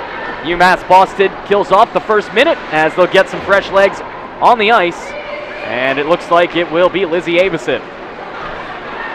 Yeah, it's been a great kill for Kristen Embry so far. She's showing a lot of speed, tried racing down that puck, took some time off the clock, and then just cleared one down there. Nice job by her. Yeah, absolutely. Akiki turned that one over in the attacking zone. To see that cleared by UMass Boston. Avison fighting on an aggressive forecheck, but it's not going to help the Beacons because they're going to be shorthanded again. Beacons are going to go shorthanded 5-on-3, and it's going to be Lizzie Avison getting the call. And they're going to call slashing. I didn't see that, but the Beacons now, for the next 30 seconds, will be down 2 men. Yeah, I didn't see much there either. I mean, I saw her chasing her behind the net. I guess she must have caught her in the arm with her stick. She was trying to lift her stick, but it must have caught her in the arm or something. So for the next 2.5, or for the next 2 minutes, the Beacons will be shorthanded. For the next 30 seconds, it'll be a 5-on-3 for the Purple Knights as they try to get on the board for just the second time in the last 5 games. This one cleared out of the zone by UMass Boston. Near side for Athena Akiki. Whiffs on the D-to-D pass, and if the pressure comes from Carla, she has to turn back. Good job from Alex to waste time on this 5-on-3. And now moving forward over the zone is O'Brien. Catherine defers back. Not much on that, but keeping it in was Akiki. Back to Catherine O'Brien. Setting it up at the point for a rising shot. Gloved out of the air by DePippo. And that's the most difficult save she's had to make so far. Yeah, DePippo right there, dealing with a lot of people in front of the net. A hard blast from the point, and she's able to get her glove out there. She's looking good right now. She's definitely been challenged more in the second period than the first period. And she looks strong in there. The senior Emily Lobes was the one who took that blast, and with just 2 seconds left, the Beacons, with that blast denied by the netminder DePippo from the stick of O'Brien, have killed off the 5-on-3 power play. So Jenny Curry out of the box and onto the ice. UMass Boston will have 1:29 of shorthanded time to deal with. If you're St. Michael's, you have to like that you've gotten a couple shots, though, over the last 2 possessions. Been few and far between so far, as getting possession here is Witwicky. Witwicky tries to cross it to the far side for Donahoe, off the mark. Fallon in there between both Donahoe and Erin Dwyer. Donahoe with possession. Hands this one off for Erin Dwyer. That shot through a screen in front, deflected with the leg by DePippo. And this one sent back to the point for an opportunity. Sending it far side. Big blast knocked down in front. That came from Kempinen, and unable to keep it in there for the moment was Witwicky. And with 53 seconds to go, Beacons will clear all the way down. Nice job there. The Beacons weren't chasing the puck around their zone. They stayed in that tight box for the entirety of that right there. And yeah, they're doing a great job on the kill. UMass Boston with 7:25 to go here in the second period of play has 30 seconds left to kill on this power play. They've done a good job so far, shorthanded. They've had to kill back-to-back, including a 5-on-3, and they've gotten the job done. Behind the net, UMass Boston trying to get this one out of the zone. Just 10 seconds left on the power play. Blast is saved by the right leg. Rebound in front, and a deflected feed there from Bagley is knocked out of the air like ripened fruit by the netminder, the young Alyssa DePippo. Yeah, DePippo is looking great right now. That's a tough save right there, coming right from the slot. She's really bared down, and she's doing a great job. UMass Boston in this second period actually getting outshot so far by the visitors thanks to that power play, but that is over, and the Beacons will try to get it going. Oh, Lizzie Avison came out of the bench and had to head right to the shot. Came out of the sin bin and had to head right to the bench, or else she would have had a breakaway. Kayla Smith has possession, fighting forward with it. She gets hooked pretty clearly, no call. Instead, she comes right on in, and a big blast from point-blank range from Bove is off the mark. Meanwhile, a chance for Bianchini into the slot, rising, rebound in front. Bove down low, couldn't get the stick there in time. This one back for Gallucci, down low between the skates of Bianchini. 6:22 to go in the second period of play.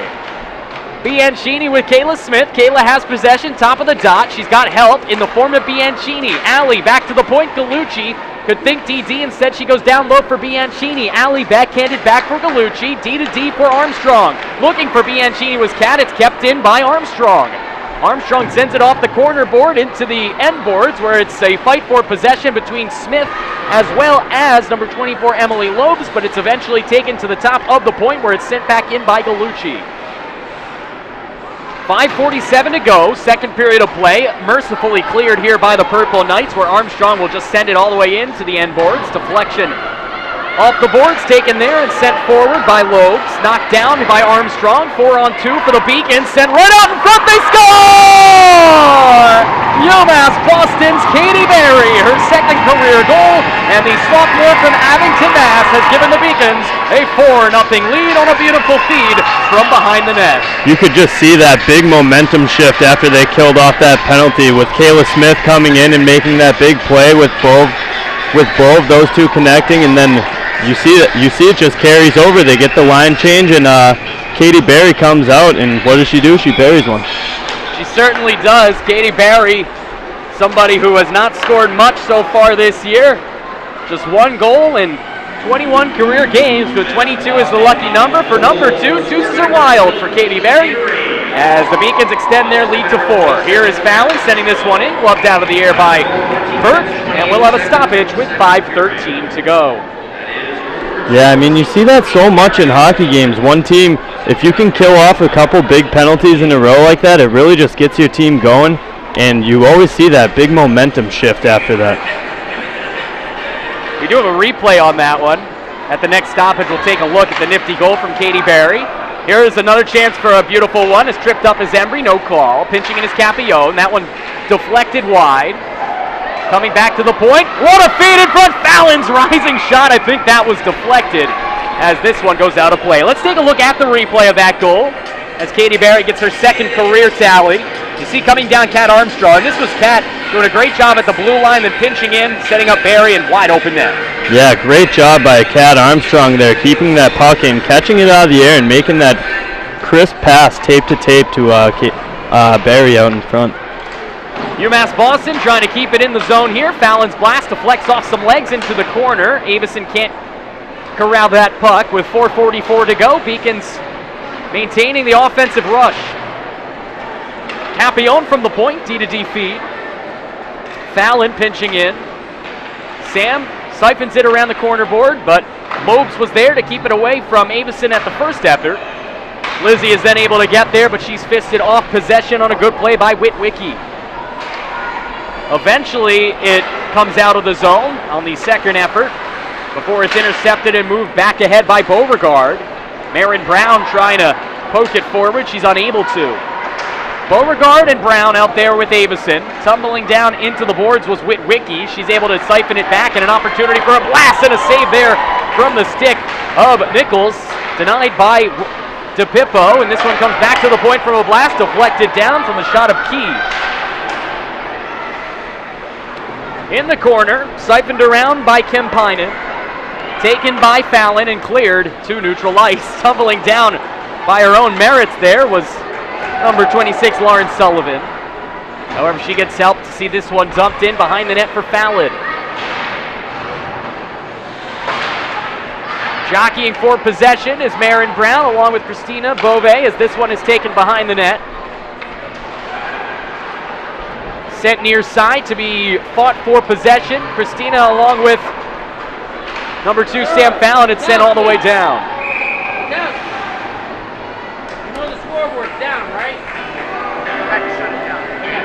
So with a stoppage there, UMass Boston with 3:12 to go, leading 4-0 here on the Beacons Broadcasting Network, along with Carl Poss. I am John Skudras, and Carl, Beacons getting a beautiful goal there for Katie Berry, just her second of the day, and this is the type of game where the players who typically don't get a lot of goals, like Jeter and Berry, can start tallying.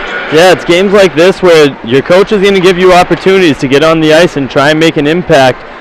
Try and make a name for yourself and get yourself some more ice time, and Katie Berry did just that. She came out. She hasn't seen the ice a lot. She's been mixed up with a few different players. She hasn't been with her regular line, but she was able to come out there and make an impact in the little amount of ice time that she was getting. That one sent out of play. Now I hear you play a little hockey for fun. At least Matt Meisenbacher likes to make fun of you for it. What is your number one asset on the ice, Carl Boss? What do you excel at? Oh, it's definitely the shot. I mean, I definitely don't have it in the legs. I'm not the best skater. I did play juniors and everything. I actually got recruited to play here, really? but yeah, I played here my freshman year, and then after that, the team got too good for me, so I got snipped from the team. But in the end, it brought me up here, you know? Hey, you know what? We wouldn't have been able to do the broadcast without you, Carl, although Your substitutes today are doing a fantastic job. I have no doubt in their abilities in providing us with some crack techie work here up in the broadcast booth. Only a matter of time before we are at an ESPN the Ocho level.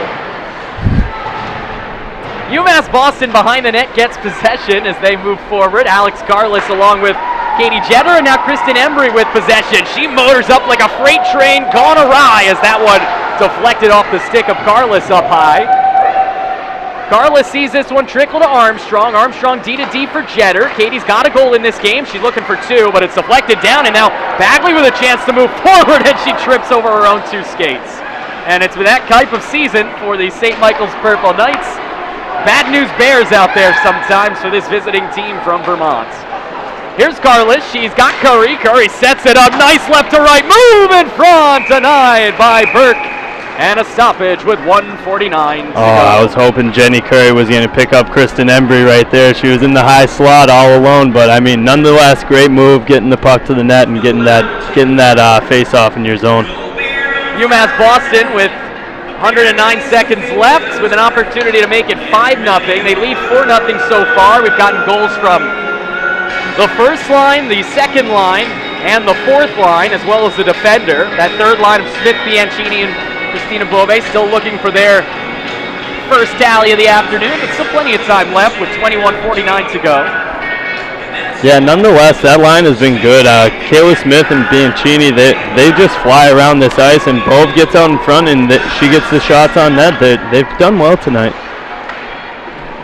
In the corner, fighting for possession, Capillon. It's taken out, and a chance from point-blank range. A high-rising shot.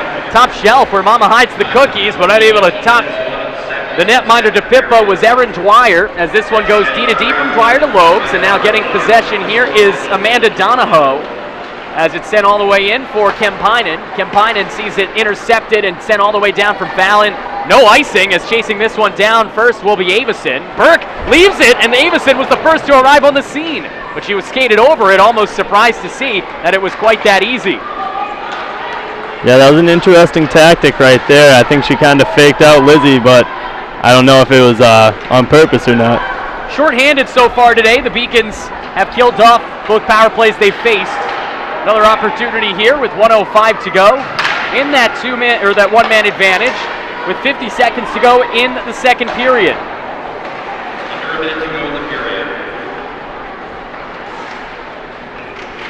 Kristen Embry on the far side trying to get this one out of the zone with a little help from Capillon. Now Kristen has it. Had a chance to defer to Fallon. Instead she sends it forward for Carlos, and Alex will just send it all the way down with 43 seconds to go on the penalty. That was absorbed, I believe, by Christina Bove over there. Missed that penalty when it happened. Yeah. Meanwhile, the Beacons have Marin Brown back on the ice. This one sent in, and a chance for Kempinen's backhander knocked down in front. And with Sam Fallon getting possession, she siphons it forward, and Marin Brown had a chance for a shorthanded break. This one kicked away by DePippo with 2 seconds left. Late blast from Donahoe is off the mark, and through 40 minutes of play, the Beacons lead 4-0. There'll be 11 seconds of power play time for St. Michael's when we begin the third period. So in that period, we got the one goal from Katie Berry, a really pretty one on a great feed from Kat Armstrong that gave UMass Boston the 4-goal lead. They'll be shorthanded to begin the third, but they have to feel confident about where they are heading into that period. Yeah, I mean, they've just come out and dominated this game. They haven't played down to their level at all. They've come out, they've made a name for themselves. They've gotten themselves in the offensive zone and just keep peppering this goalie, keep getting shots on net, and make it a nice, easy night for DePippo. And for DePippo, she finally saw some tough shots in that period and looked good. She did. She sure did. She made some big stops there, a couple big glove saves on the penalty kill there. But yeah, I mean, overall she looked great. We're going to send this down to Steve Witowski now, who's going to do another interview with head coach Lindsey Berman. Coach came out here with a lot of energy and effort in the second period. Got another goal, up 4-0. What do you do to come out with a conference sweep today, this weekend, and hit the gas pedal in the third period instead of the brake. Yeah, that's exactly it. We're hitting the gas pedal. We're not trying to stay the same or keep a lead. We're starting fresh 0-0 for a third period. And now that we're a little tired after 5 periods this weekend, we got to get pucks deep and just work hard. Now, can you speak on bouncing back from yesterday? Game in New Hampshire, early game today. Kind of talk about how they bounced back and played so well in the first 2 periods. Yeah, that's huge for them. That's tough. You know, we got back late last night. They were up early this morning, and here 11 o'clock for a 1 o'clock game. And but they're young. They've got a lot of energy, and they're excited. They love playing at home. So I think they're running on fumes right now. Thank you, Coach. Back to the booth. Thanks, Steve. So we're going to send this intermission update. We're going to send it over to Behind the Beacon, Remembering Catherine Wall.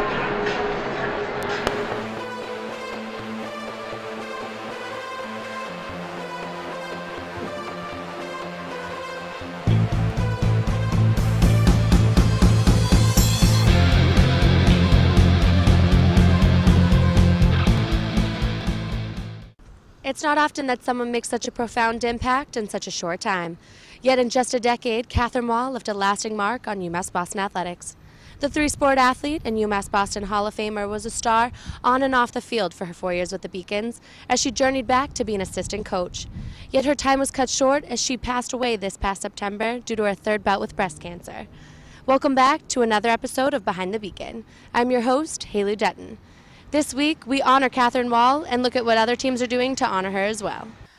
I met Wall, and that's how we all refer to her as Wall, in the fall of '04 when she entered here as a very immature, hyper freshman who was planning on playing 3 sports here.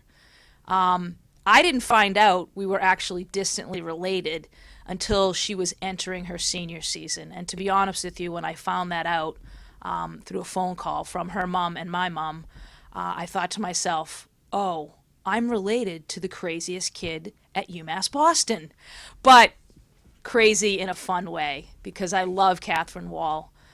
I always looked up to her, no matter what she did, even as a person, but especially as an athlete. She was an awesome role model. And then I got to high school, and I was lucky enough to have her as a coach for hockey for 3 years, and not only was she very educated, but she was the funniest person I've ever met. She always made serious situations into a little more positive and always got a smile on my face no matter what.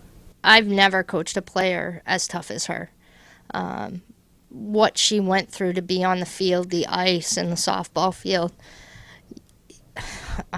I don't know how she did it, you know, and that just shows how much she loved the athletics programs and the sports she played. You know, not having her there for her day, you know, there was an emptiness inside. And she was a 3-sport athlete and excelled in all 3 sports, and that's not something that you know, is really typical of any division. But being a collegiate athlete and having so much success in each sport has really, you know, contributed to success and the growth of each particular sport that she played in, whether it was hockey or soccer or softball. All 3 programs, you know, have really kind of moved forward, and it was athletes like Wall, you know, that really helped us build the foundation going forward. She fell very, very ill, and we needed to get her home. And as a Beacon family, we came together and sat down and talked about it and what we could do to help her family, and especially Catherine, get home where she needed to be. And so we started a GoFundMe page, and not even 10 hours, we had $16,000. It was unreal to see how many people actually cared, and it shows how much Catherine had an impact on every single one and how much of an inspiration she really is to everyone. What struck me is the impact that she actually made while she was here. And I obviously see it differently because I'm an administrator, but she clearly made a very strong impact here because, you know, the article that Charlie Peters wrote, who was a baseball player at UMass, the the showing of support from women's ice hockey players in her era, softball players in her era, soccer players, you know what? As well as other players who didn't get a chance to play with her on those 3 teams as well. So clearly, the impact that she made with her teammates and in those programs went much further than I noticed on an everyday basis. I think our first Think Pink game was when Wall was diagnosed, and it just hit home that it really can affect anyone. And for someone Wall's age to be going through what she did, it really, like I said, it just touched home. And, you know, we wanted to make it special and make sure she knew that her Beacon family from the women's soccer program would always be behind her and support her and do whatever we can to help her. You know, it means a lot to our program to be able to put on a pink shirt and, you know, pink socks and really actually play for a reason. You know, it's unfortunate that we do have to put, you know, those initials and that number on a T-shirt, but, you know, we want to make sure that we can support Wall and her legacy as a Beacon and support her family in any way that we can. I couldn't be more honored. Catherine loved soccer. I would say it was her best sport. And she loved Zombek, and Zombek had a big impact on her life as well. And just to be out there with the girls and experience it was awesome. And I know Catherine was watching down on us and helped get those girls that win that day. To have my girls out there and supporting me, supporting her family especially, it was a good honor. And have the Walls there watching the games was also very touching, and no one can compare to Catherine, but every out, every play, every at-bat I have, I'm always thinking about Catherine, and I just want to be half the person she is. But to be able to try and work to carry on her legacy by raising money and hopefully getting together with the family to create something that will be lasting, that will benefit athletes in the future is kind of my hope, and that we can be able to work with the family to send someone to sports camp or create a scholarship, doing something that Wall loved. She loved this place. It was, you know, her mom continues to say those 4 years at UMass were the best time of her life, and there's nothing better to hear that from somebody's parent when you know you've been a part of it and there's been so much support around it. UMass Boston Athletics has already raised over $700 for the Catherine Wall Foundation. The next Think Pink Games to honor Wall will be on January 30th, held by the men's and women's ice hockey teams. Until next time, I'm Haley Dutton.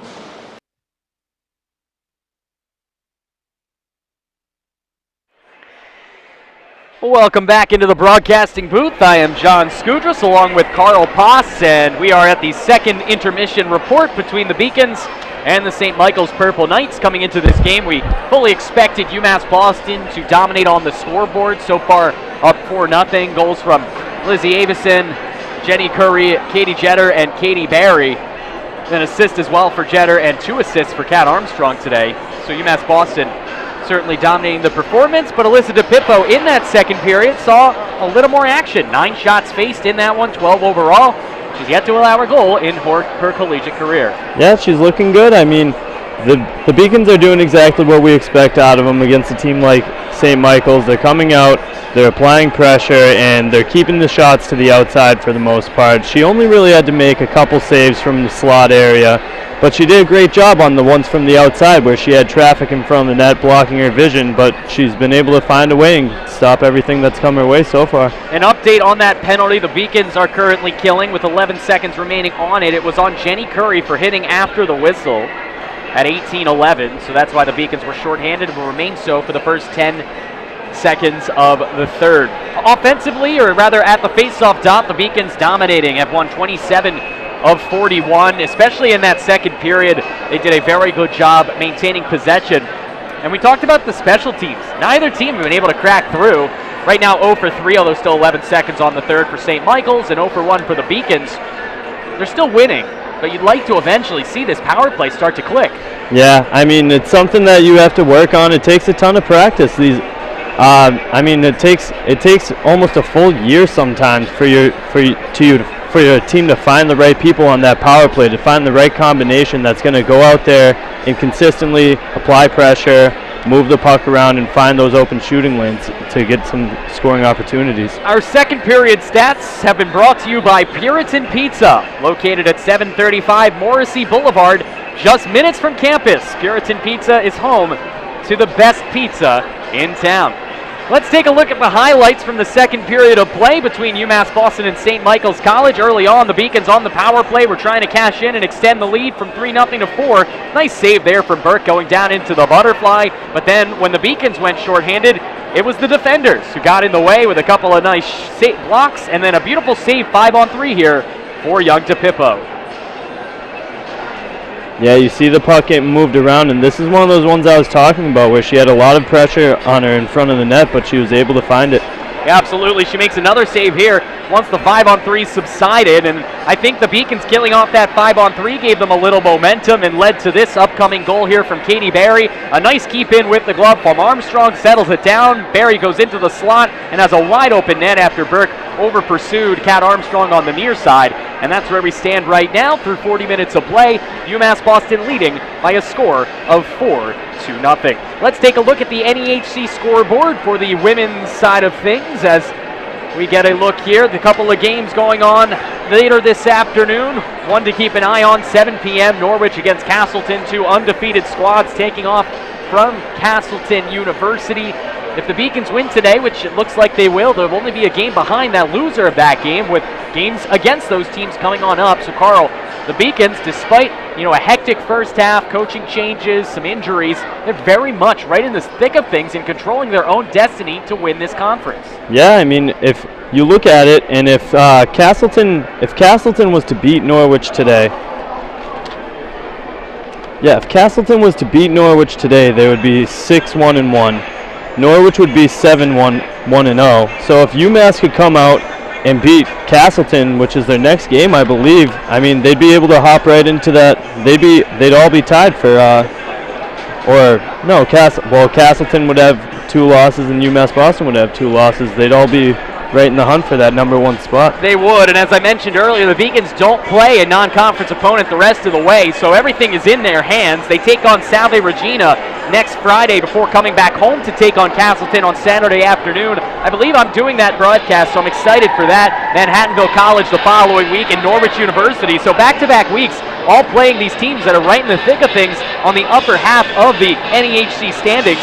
And as we were told earlier before the game off the air, Franklin Pierce, St. Anselm, they're Division II schools, so they may be ahead of the Beacons or tied with the Beacons now, but it doesn't mean anything when it comes to the conference tournament. So the Beacons have to feel confident that if they do their job, as Bill Belichick would say, do their job, they can come out with a conference title in what would be unlikely fashion in 2015-16. So as we continue along here on the intermission report, we're going to kick to a commercial break. When we come back, we'll have the opening face-off of the third period of play right here on the Beacons Broadcasting Network. UMass Boston was my first choice because when I came to the campus, I saw that there was a lot of diversity. There's a lot of people. Here there's a lot of international students, so it's really cool to meet people from different countries, different parts of the world. I'm Julia Murphy. I'm from Canton, Massachusetts. I'm Olivia Murphy. I'm from Canton, Massachusetts. We're sisters. We're sisters. I play volleyball and she plays basketball. Here they have a freshman success community. So each major has their own community that you can join as a freshman, and you take classes with them, you do study groups with them. So it was really helpful getting to know people in your major right away. So in health exercise sciences, we have an internship at the end, so it's so much better to have like an advisor helping you out, like telling you which classes to choose. Folks, remember, one of the hidden gems in Boston, Cranberry Cafe, is an award-winning restaurant located just minutes away in South Boston. Open 6 a.m. to 4 p.m. Come in and try our delicious breakfast options, or stay at home and we'll deliver, all at low prices. Make sure to try our iced coffee, which our customers claim can make your taste buds come alive with joy. Right now, the Beacons fans and faithful are alive with joy as they lead 4-0, and we are underway in period number 3. Jenny Curry with possession, siphons it forward. The power play is over. Beacons are evened up. Here's Carlos. Carlos has Embry. She takes it herself through the slot. Alex waiting, drops it back. Jenny Curry, nice left to right move to get around the defense of Bagley. Behind the net, Carlos looking for Embry in front. She does, but it's deflected wide on a good play made there by the defender for St. Michael's. And now we will get a call. And will the Beacons go to the power play? No. Yes, they will. UMass Boston's going to head right back to the power play just like that. A break for the Beacons. As heading to the sin bin there for the visitors is Carolyn Avery, a Lexington native. And the Beacons have a chance now to extend their lead as they send Marin Brown out there with Avison and Beauregard. That one cleared off of the glass near the stanchion, taken by Capillon, and the D-man gets it over to Avison. Avison 3 goals a day ago, looking for 4 and 2 as that one's knocked down by Burke. It sent the rebound flying, kept in here by Fallon, and then cleared out on a nifty poke check on a play made there by Carolyn Avery. And actually, you can see that Burke actually got taken out of the game. Now we've got Erica Ragazzo in there. Thank you, Carl Pass. As difficult to see from this side of the ice, but it is Erica on the ice. We're going to look at her numbers for you in just a moment as this one's sent into the attacking zone and into the slot where it's off the mark. Fallon going from the D to D feed from Capillon.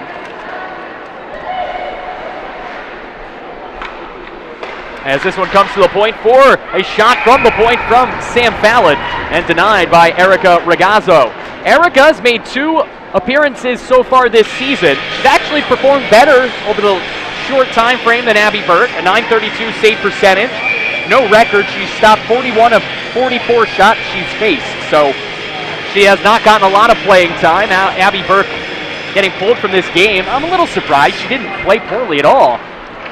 No, I mean UMass has been peppering them all night, but I guess sometimes when you see your goalie out there putting up letting up a lot of goals, especially in a game like this early after the second period, it's nice to switch them out and let this other goalie get a chance to see some shots too.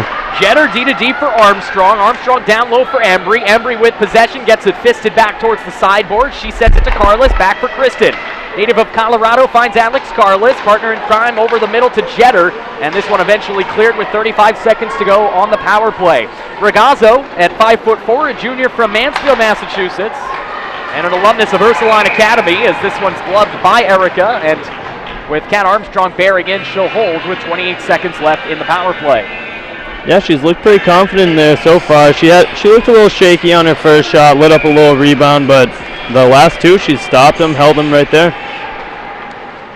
UMass Boston overall this season has done a solid job in third periods.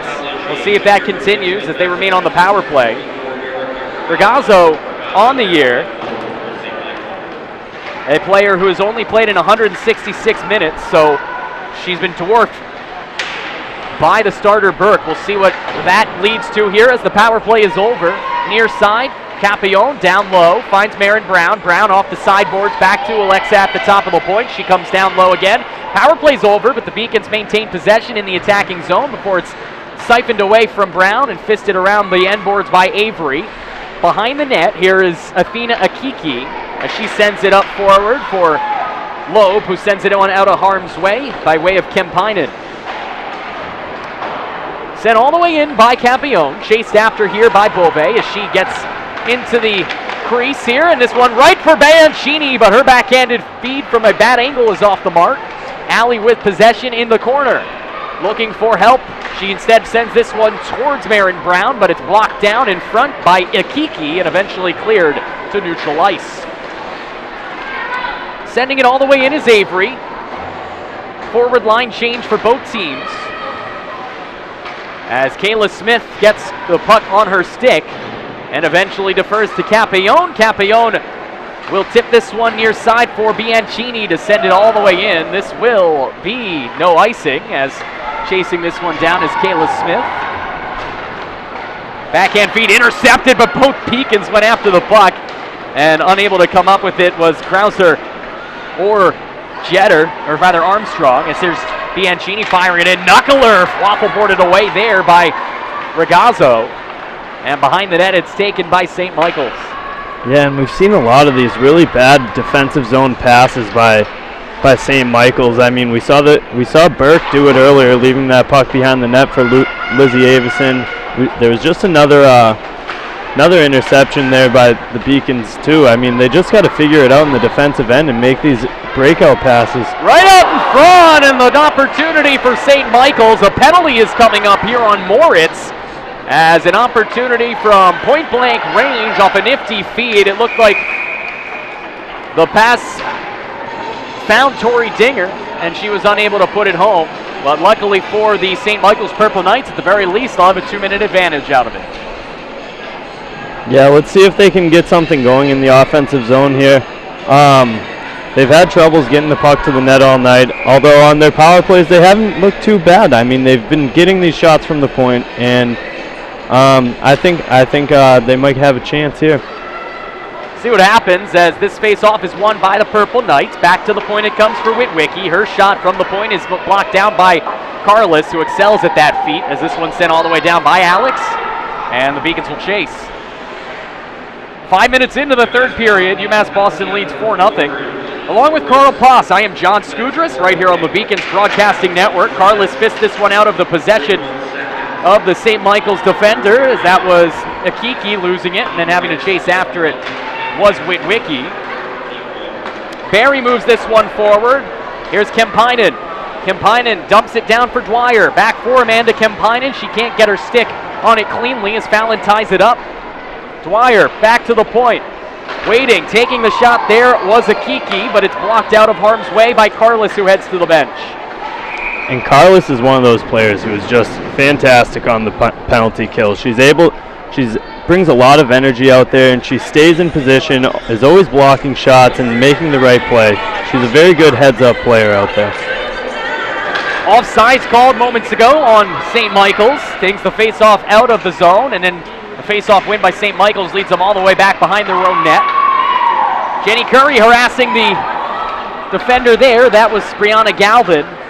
And now with possession moving forward is Bagley. Bagley has it, fighting through Curry. Bagley waits, fires, got it through the legs of Armstrong, but wide of the crease, where DePippo was able to let it go as this one sent all the way down by Beauregard. 35 seconds left on the 2-minute minor, and UMass Boston doing a good job yet again on this penalty kill of limiting offensive scoring opportunities as Bagley motors forward. Blonde ponytail trailing in the wind. She drops it down, quick shot off the side of the net from the stick of O'Brien.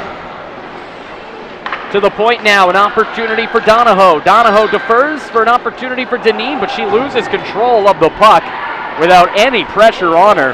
And with 5 seconds to go, this is the last chance for romance. Deneen fires, waffle boarded away by DePippo, and the power play is over for UMass Boston. They have killed it off. Coming off the bench is Barry, who scored the last goal for the Beacons. And now an opportunity for Lizzie Avison. She's out there with Barry and Brown. Avison takes the shot herself as Shorthopper swatted away with the stick of the goaltender Ragazzo. Far side for Kempinen. She sends this one forward. One-on-one for Dwyer to go around Fallon. She siphons this one all the way behind the net. Dwyer gets there first, but Fallon does a good job pressuring her and keeping her from getting any sort of momentum moving forward. Kept in the zone on a play made by Lobes. Behind the net where Dwyer waits. Good poke check made by Capione. Beacons just trying to get it out of the zone. Cannot. Does Barry as it's set back towards the corner for Capione to fight for possession with Dwyer.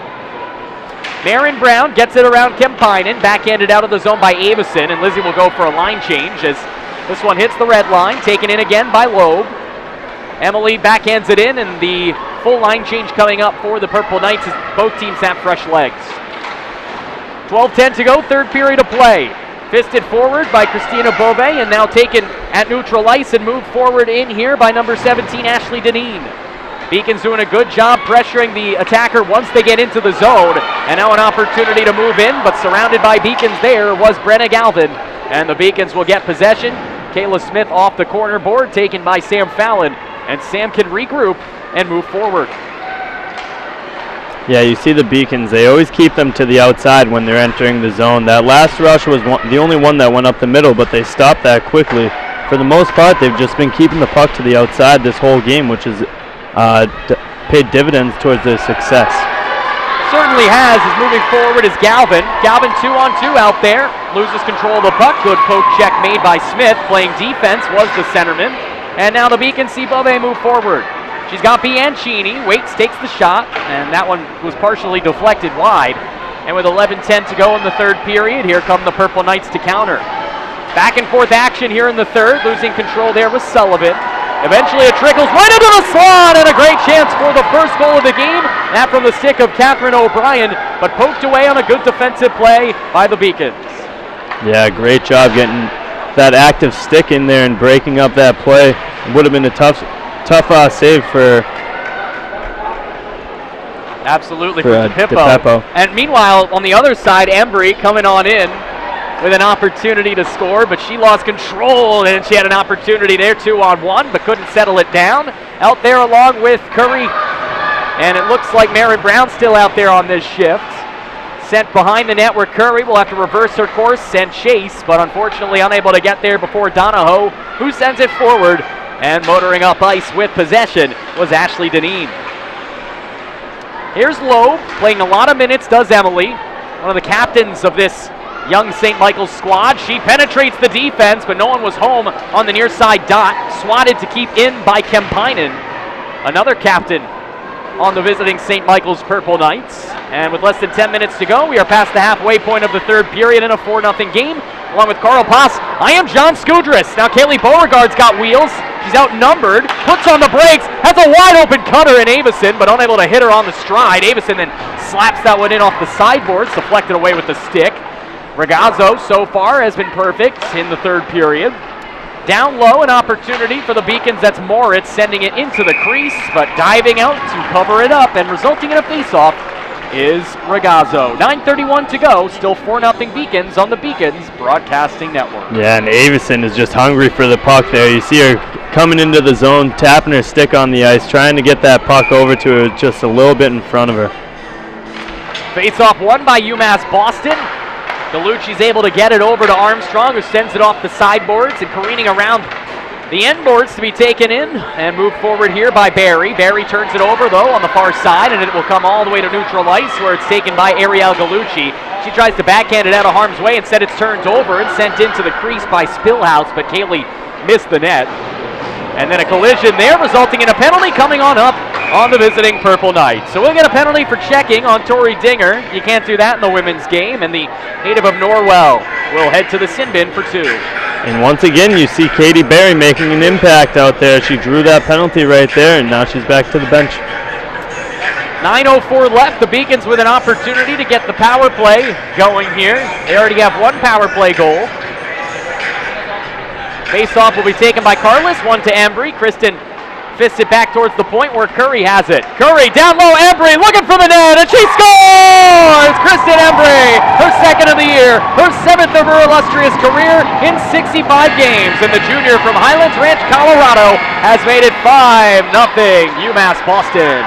Yeah, great job there. Who was that? Kat Armstrong up top, who made that pass down to the slot, and you just see the patience of Kristen Embry. She gets that puck in the slot, doesn't try to fire it right away, gets her head up and looks where she's going to shoot it and finds the open net. That was Jenny Curry actually manning the point between both Armstrong and Capione, and it's a pass you see a lot of times from Kat Armstrong, a very good playmaker, but anytime you can get Jenny Curry to get things done, you can certainly score a lot of goals. Let's take a look at the replay of that goal, and Carl, break it down as you see it. You see Jenny Curry with possession of the puck. She sends it down low, and Embry wide open. Yeah, I mean, Jenny Curry, this is what you want on your power play. When you set it up top in that umbrella format, it opens up a lot of options down low. So Jenny was able to get the puck, scale the rink, look around, and she sees Kristen down low, gets her the puck, and she tucks it in. Embry playing on that line with Curry and Carlos this year has certainly been an exceptional two-way performer. As she continues the dominance this afternoon for UMass Boston, they put a high 5 spot up on the board and are smacking around the Purple Knights here from Clark Athletic Center Ice Arena. It's 5-0 Beacons with less than 9 minutes to go. They'll send out that energy line: Caitlin Smith, Christina Bove, and Ali Bianchini. From the near side, Face-off initially won by the Beacons, results in possession for the Purple Knights. Poked forward and chased after by Erin Dwyer. Centered in front by Dwyer, but unable to corral the puck was Naomi Major. Smith able to find Christina Bovey. She tumbles down. We've seen that a couple of times. The ice surface is clearly a little bit choppy.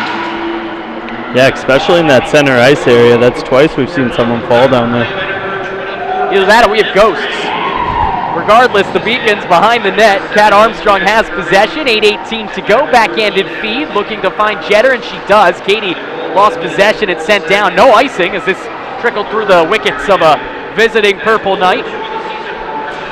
8:05 to go. Bianchini aggressive on the forecheck, tying up the defense, and clearly underestimating her was Loeb because she wasn't ready for that. Up 5-0. The Beacons are not resting on their laurels. Bianchini tries the stick lift, but unable to get it away.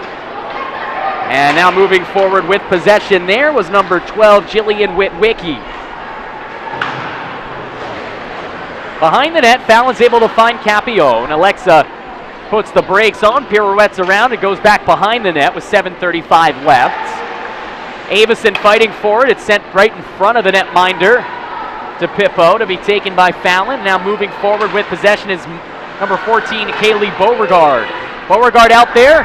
Sends this one right up high to be fisted away by the waffle board of Regazzo. That shot from the point of the top of the dot there by Campione is wide of the net. Now we will get a whistle as I think that hit a player on the bench for St. Michael's. Yeah, I think so too.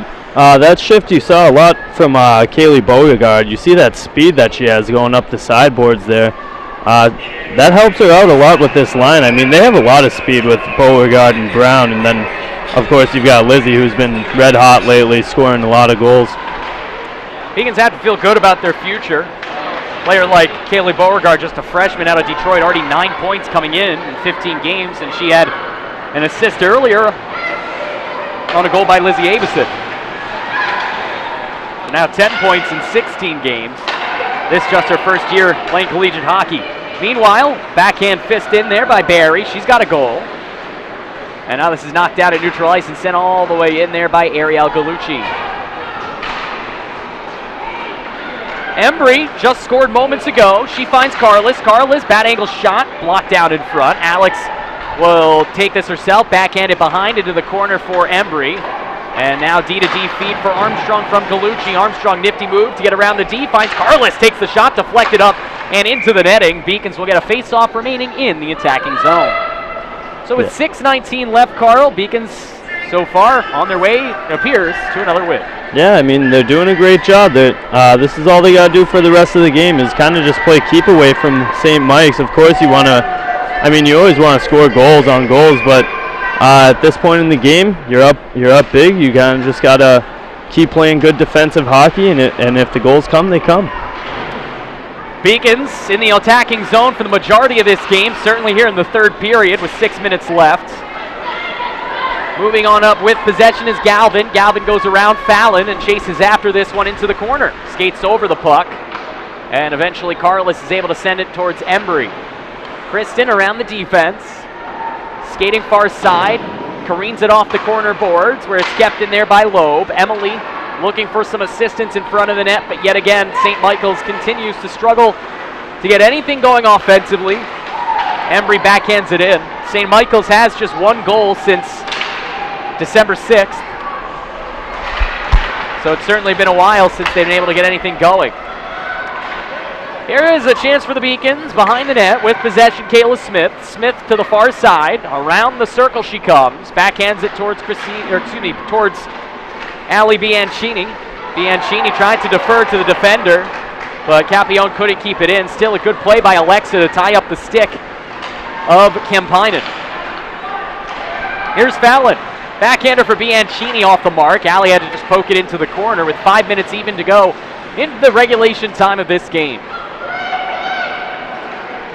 On the near side, here come the Purple Knights as they motor forward, overskating that one and almost resulting in an offsides, but instead it allows an opportunity on a blast from Ashley Deneen, covered up by DePippo, who is just 4 and change away from a shutout in her first collegiate game.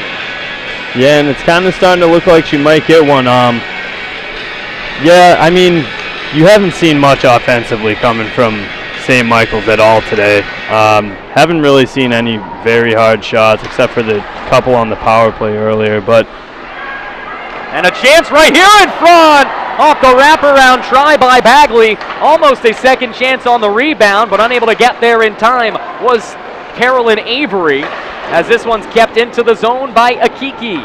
Behind the net, here's Armstrong. Careens it off the sideboards. Akiki fists it in, staying in the attacking zone. And now behind the net, here's Bagley being chased by Jetter. Centered right into the slot, but unable to settle it down there was Avery. Back to the point, D-to-D feed from Witwicky, and then sending it back behind the net was Akiki. Back to the point for Witwicky. Her blast deflected by the waffle board and wide with 4 minutes to go. And now here's Marin Brown finally to get it out of the zone. She does have Avison. She's going to take it herself into the attacking zone before getting her stick swatted away there by Akiki. And a turnover in the attacking zone by Brown. Fighting for possession now are the Beacons as it comes to the red line for Fallon. Yeah, and it must just be frustrating to be a team whenever you're trying to break out of your zone. There's, the Beacons are so puck hungry. So whenever you're trying to break out of the zone, you've got these defensemen pinching in and keeping it in the zone or breaking up every pass that you're trying to make. It certainly is difficult for St. Michael's. They're used to these struggles. They haven't won more than 6 games since the year 2000 in any given season. As the Beacons will look to continue the St. Michael's downward slide. Though, despite the struggles, the fans travel well. We do see a lot of purple adorned fans here in the crowd. And even on a day where the weather isn't exactly pristine. Though to be fair, there are a lot of local natives playing up there in Vermont. In a school with an enrollment of just about 1,900. So it is a very high school-like atmosphere, I would think, up there in Colchester, Vermont, on the campus of St. Michael's College. Comparatively, for those wondering, 16,000 enrollment at UMass Boston. So serious difference in the population center. Meanwhile, here's Curry looking for 2 as she sends this one off the blocker of the netminder Regazzo. Carlos has plenty of room to meander into the slot, but a good save with the left leg of Regazzo from the stick of Alex Carlos. Embry sets it up for the Beacons. Near side Curry, one-time blast off the mark. And you can just see that Carlos wants one out here. That's 2 or 3 shifts in a row that she's had a great scoring opportunity, but just hasn't been able to tuck one in yet. It's intercepted at the red line for Armstrong. Kat has an assist earlier. She sends this one in to the catching glove of Regazzo with less than 2 minutes to go. So we are in the final 118 seconds of this one, and the Beacons currently up 5-0 on their way to a victory in what will be their 4th consecutive home win, their 6th conference victory of the season, and their 8th victory overall as Armstrong can't keep it in the zone. And now it allows a potential 3-on-1 the other way, chasing after this one and unsuccessful in getting there with St. Michael's Ashley Deneen. Beacons eventually see Ali Bianchini speed through the neutral zone with feed to Burn. She comes and she fists this one forward, swatted away with the stick of the netminder Regazzo. 90 seconds left here in regulation time, and the Beacons on their way to yet another victory. As this one is sent wide of the net, Beacons will improve to 8-8, 6-2 in the NEHC.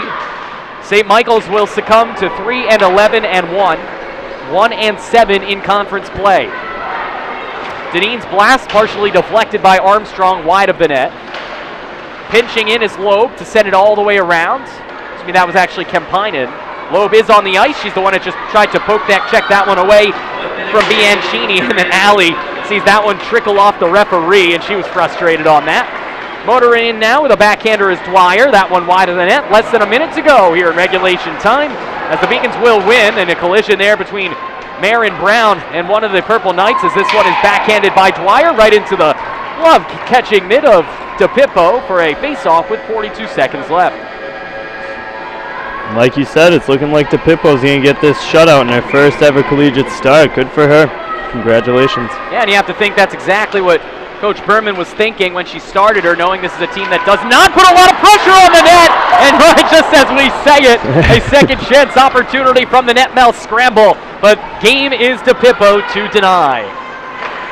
And we said yesterday, Matt Meisenbacher said it about Jamie Murray. You say it to jinx it. We did it for Murray yesterday, but with 20 seconds left, Looks like the Beacons are going to escape with a shutout, assuming Marin Brown can motor her way into the zone here. Overskating it was Beauregard, and with 14 seconds left, this one intercepted and deflected by Avison at neutral ice, and then sent all the way in, no icing, and the Beacons, by a final score of 5-0, will win their 4th consecutive game at Clark Athletic Center, and improve to 6-2 overall in the New England Hockey Conference standings on this victory over the St. Michael's Purple Knights from Clark Athletic Center on a beautiful Saturday in Boston. Carl Pass, what a win for the Beacons.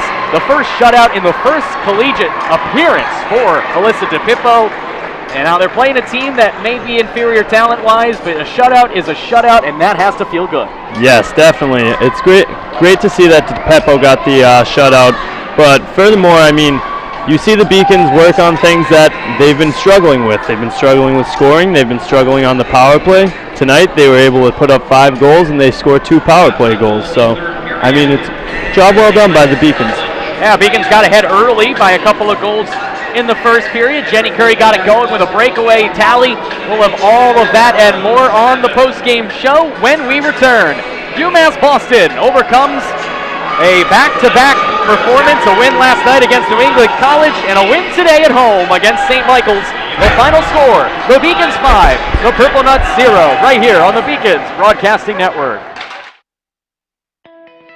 Imagine yourself at one of fewer than 300 prestigious research universities in the country, located on a peninsula overlooking the Boston Harbor, just minutes from downtown Boston. Imagine what it would be like to be a student here. I imagine myself succeeding in the business world. I imagine taking advantage of all the clinical opportunities in Boston. Want to go into the police force for a little bit and ultimately end up either working for the Department of Homeland Security or the Department of ICE. I imagine studying biology, working hand in hand with the professor. There are many reasons students are attracted to UMass Boston. Just imagine the opportunity to participate in research, live and learn in Boston, and to experience true diversity.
Welcome back into the broadcasting booth.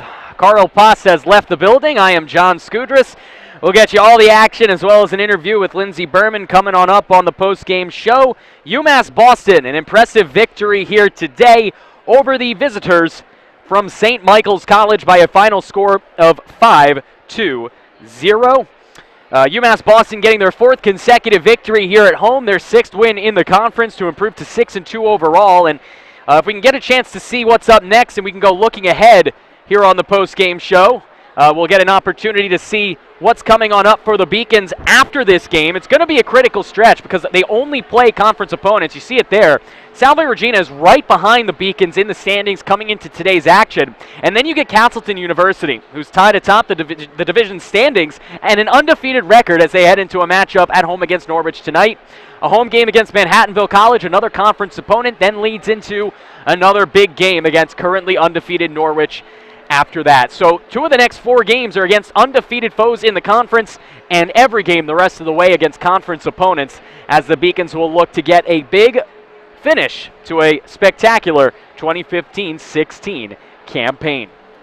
Why don't we kick to another commercial break? When we come back, we'll have your final stats. We'll have a look at what is going on around Beaconville, and we'll have a look at the 3 stars of the game. Plenty of deserving athletes, including a young netminder making her debut on Beaconville. I'm John Skudras, and this is the Beacons Broadcasting Network. Take me out to the ball game. Take me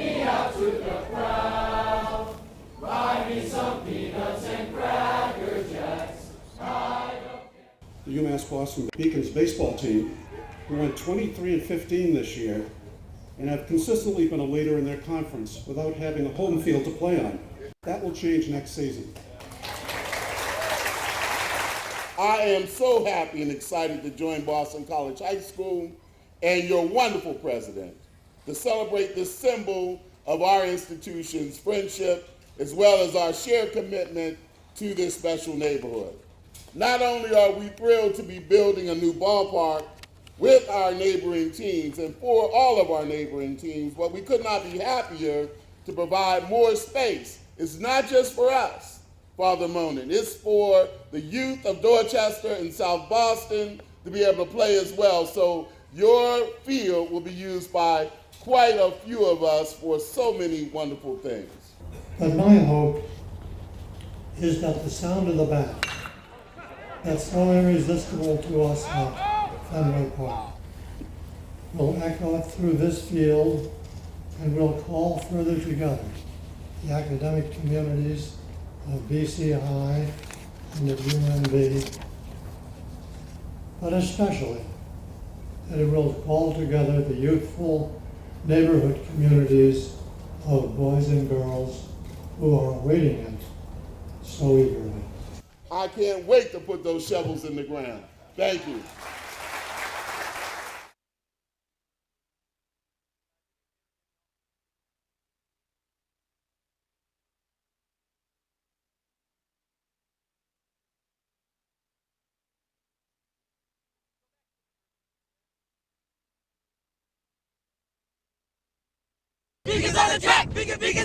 My name is Tyler Hart. Being on the track and field team here is the greatest decisions I've made besides coming to UMass Boston. When you train together in that sort of intensity, you build a bond with people who are training with you. You know, it's like a higher level of friendship. It's like teammates, it's just a different level. My freshman year, I got a Rookie Athlete of the Year. Outdoor, for my sophomore year, I was the first time I went to nationals.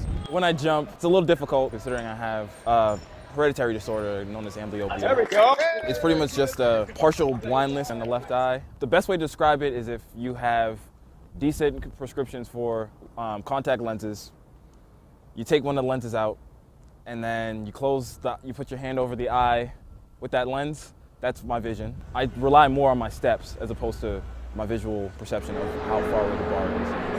Welcome back into the broadcasting booth. John Scudris here, excited to have Coach Lindsey Berman joining me on the post-game show. And Coach, very exciting victory today. Obviously coming into this affair, there wasn't much doubt that the Beacons were the more talented team, the team favored to win this game. But as Howard Cosell said, that's why you play the games. You never know what can happen. How did you feel about the performance of the ladies out there on the ice tonight? Yeah, that's exactly it. That's why we play the game.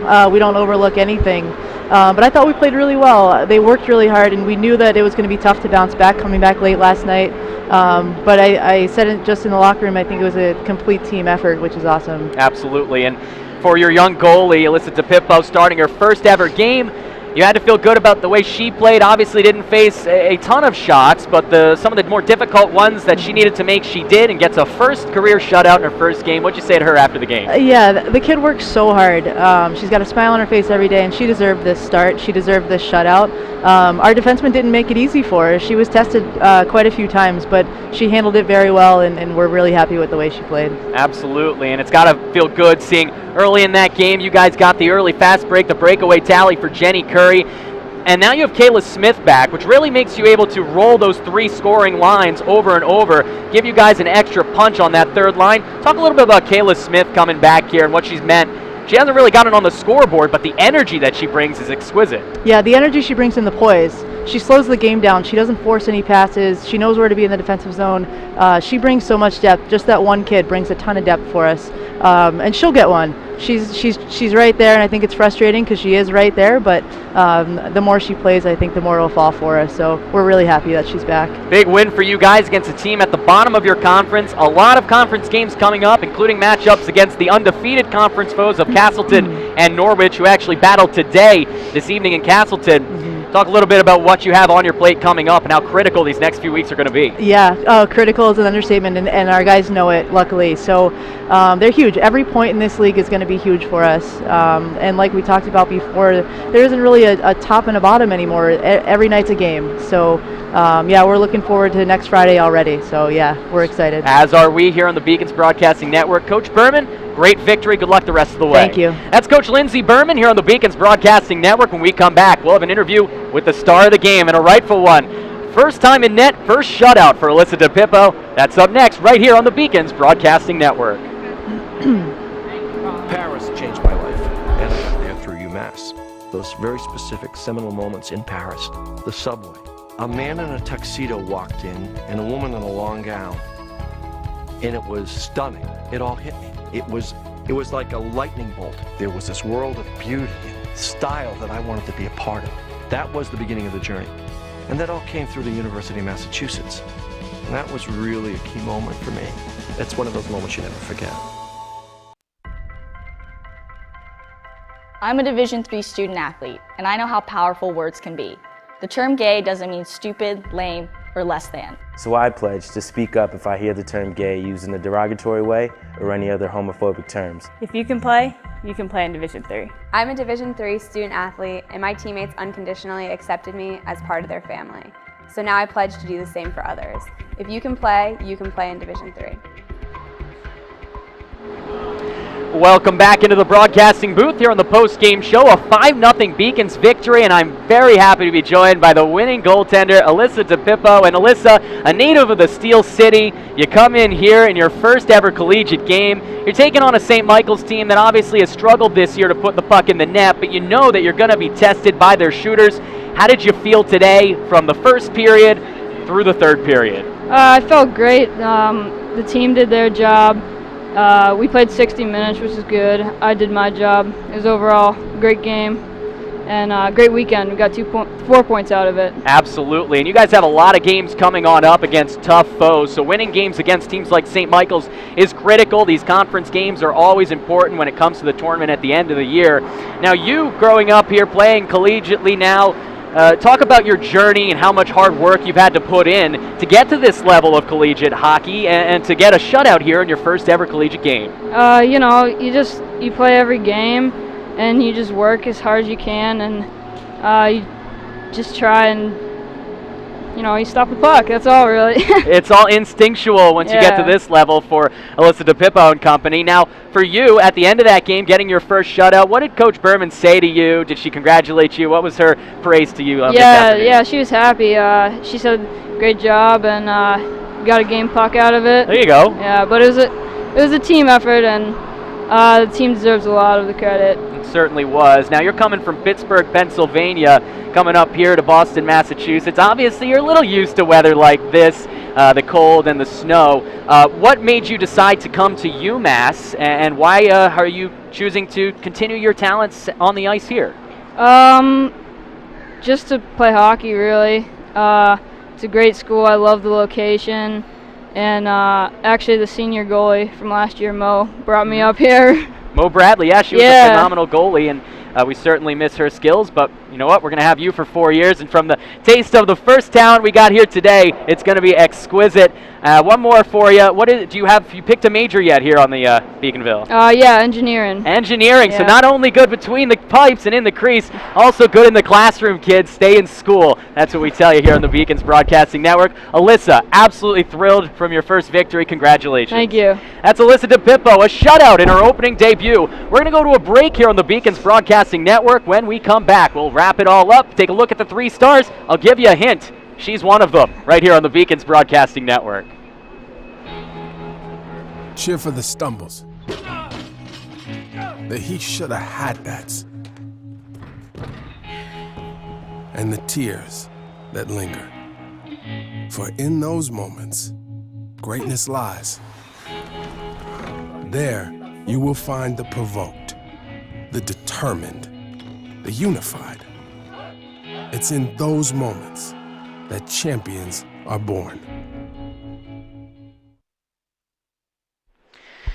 So a great couple of interviews there with Lindsey Berman and Alyssa DePippo. What a performance by The Beacons today, the coaching staff all the way down to the players, as they get a 5-0 shutout victory over St. Michael's as the Purple Knights once again go down in defeat for the 7th time in the conference this season. Just a quick wrap-up as you see the final statistics. The Beacons outshooting their opponents from Vermont 37-17. They dominated in the face-off dot and on the power play as well. Really a full service job by the Beacons on every facet of the game, from the bench to the ice to their own defensive zone and in the attacking zone, as they win 5-0. The goals today scored by Jenny Curry, Lizzie Avison, Katie Jetter, Katie Berry, and Kristen Embry. And we take a look now at the 3 stars of the game. We got a chance to speak with Alyssa DePippo, 17 saves in her debut for a shutout victory. She's 1-0. Katie Jetter had a goal and an assist, a beautiful goal on the power play late in the first period. And then Jenny Curry, who got things started with a breakaway goal and then ended it with a primary assist on the goal by Kristen Embry. That made it 5-0, 11:04 into the 3rd period of play. So UMass Boston wins this one by the score of 5-0. Why don't we take a look ahead and see what's coming up for the Beacons over the next week or so, as we see Beacons will be taking on a tough foe from Salve Regina coming on up before they get an opportunity to take on Castleton University at home, along with Manhattanville College in 2 weeks, and then Norwich University. So the next 4 games, and really all of them the rest of the way, are going to be critical if the Beacons hope to win the NEHC in 2016. I'd like to thank our production team involved in the broadcast today on the Beacons Broadcasting Network. Seth Orensky, the producer, the directors Anthony Searles and Alex Carasoto. They did the job for our color commentator today, Carl Pass, and I have to say, Anthony and Alex, you guys did a phenomenal job today. No complaints, no issues, nothing that Seth would come back and throw us off the press box for, and that's always a good thing. The camera operators, Chris Fowler, Sal Frascino, Frank Johnson, and Colleen Cohen, and Steve Witkowski doing a good job in a dual duty as replay guy and sideline reporter. Witkowski's great on the diamond, also great in the broadcasting booth. Well, for Carl Pass and everyone else involved, a 5-0 victory for UMass Boston. They win their 4th consecutive game at home and 6th in the conference in 2015-16. They'll be back at it next week, but stay tuned in just a little bit at 4 p.m. to the Beacons Broadcasting Network, as Matt Weisenbacher and Seth Orensky will be at Babson to take on the Beacons as the Beacons and the Beavers continue their home-and-home doubleheader. For Carl Pass, I am John Skudras. Beacons win 5-0. Good night, good luck, and good hockey. We'll see you next time on the Beacons Broadcasting Network.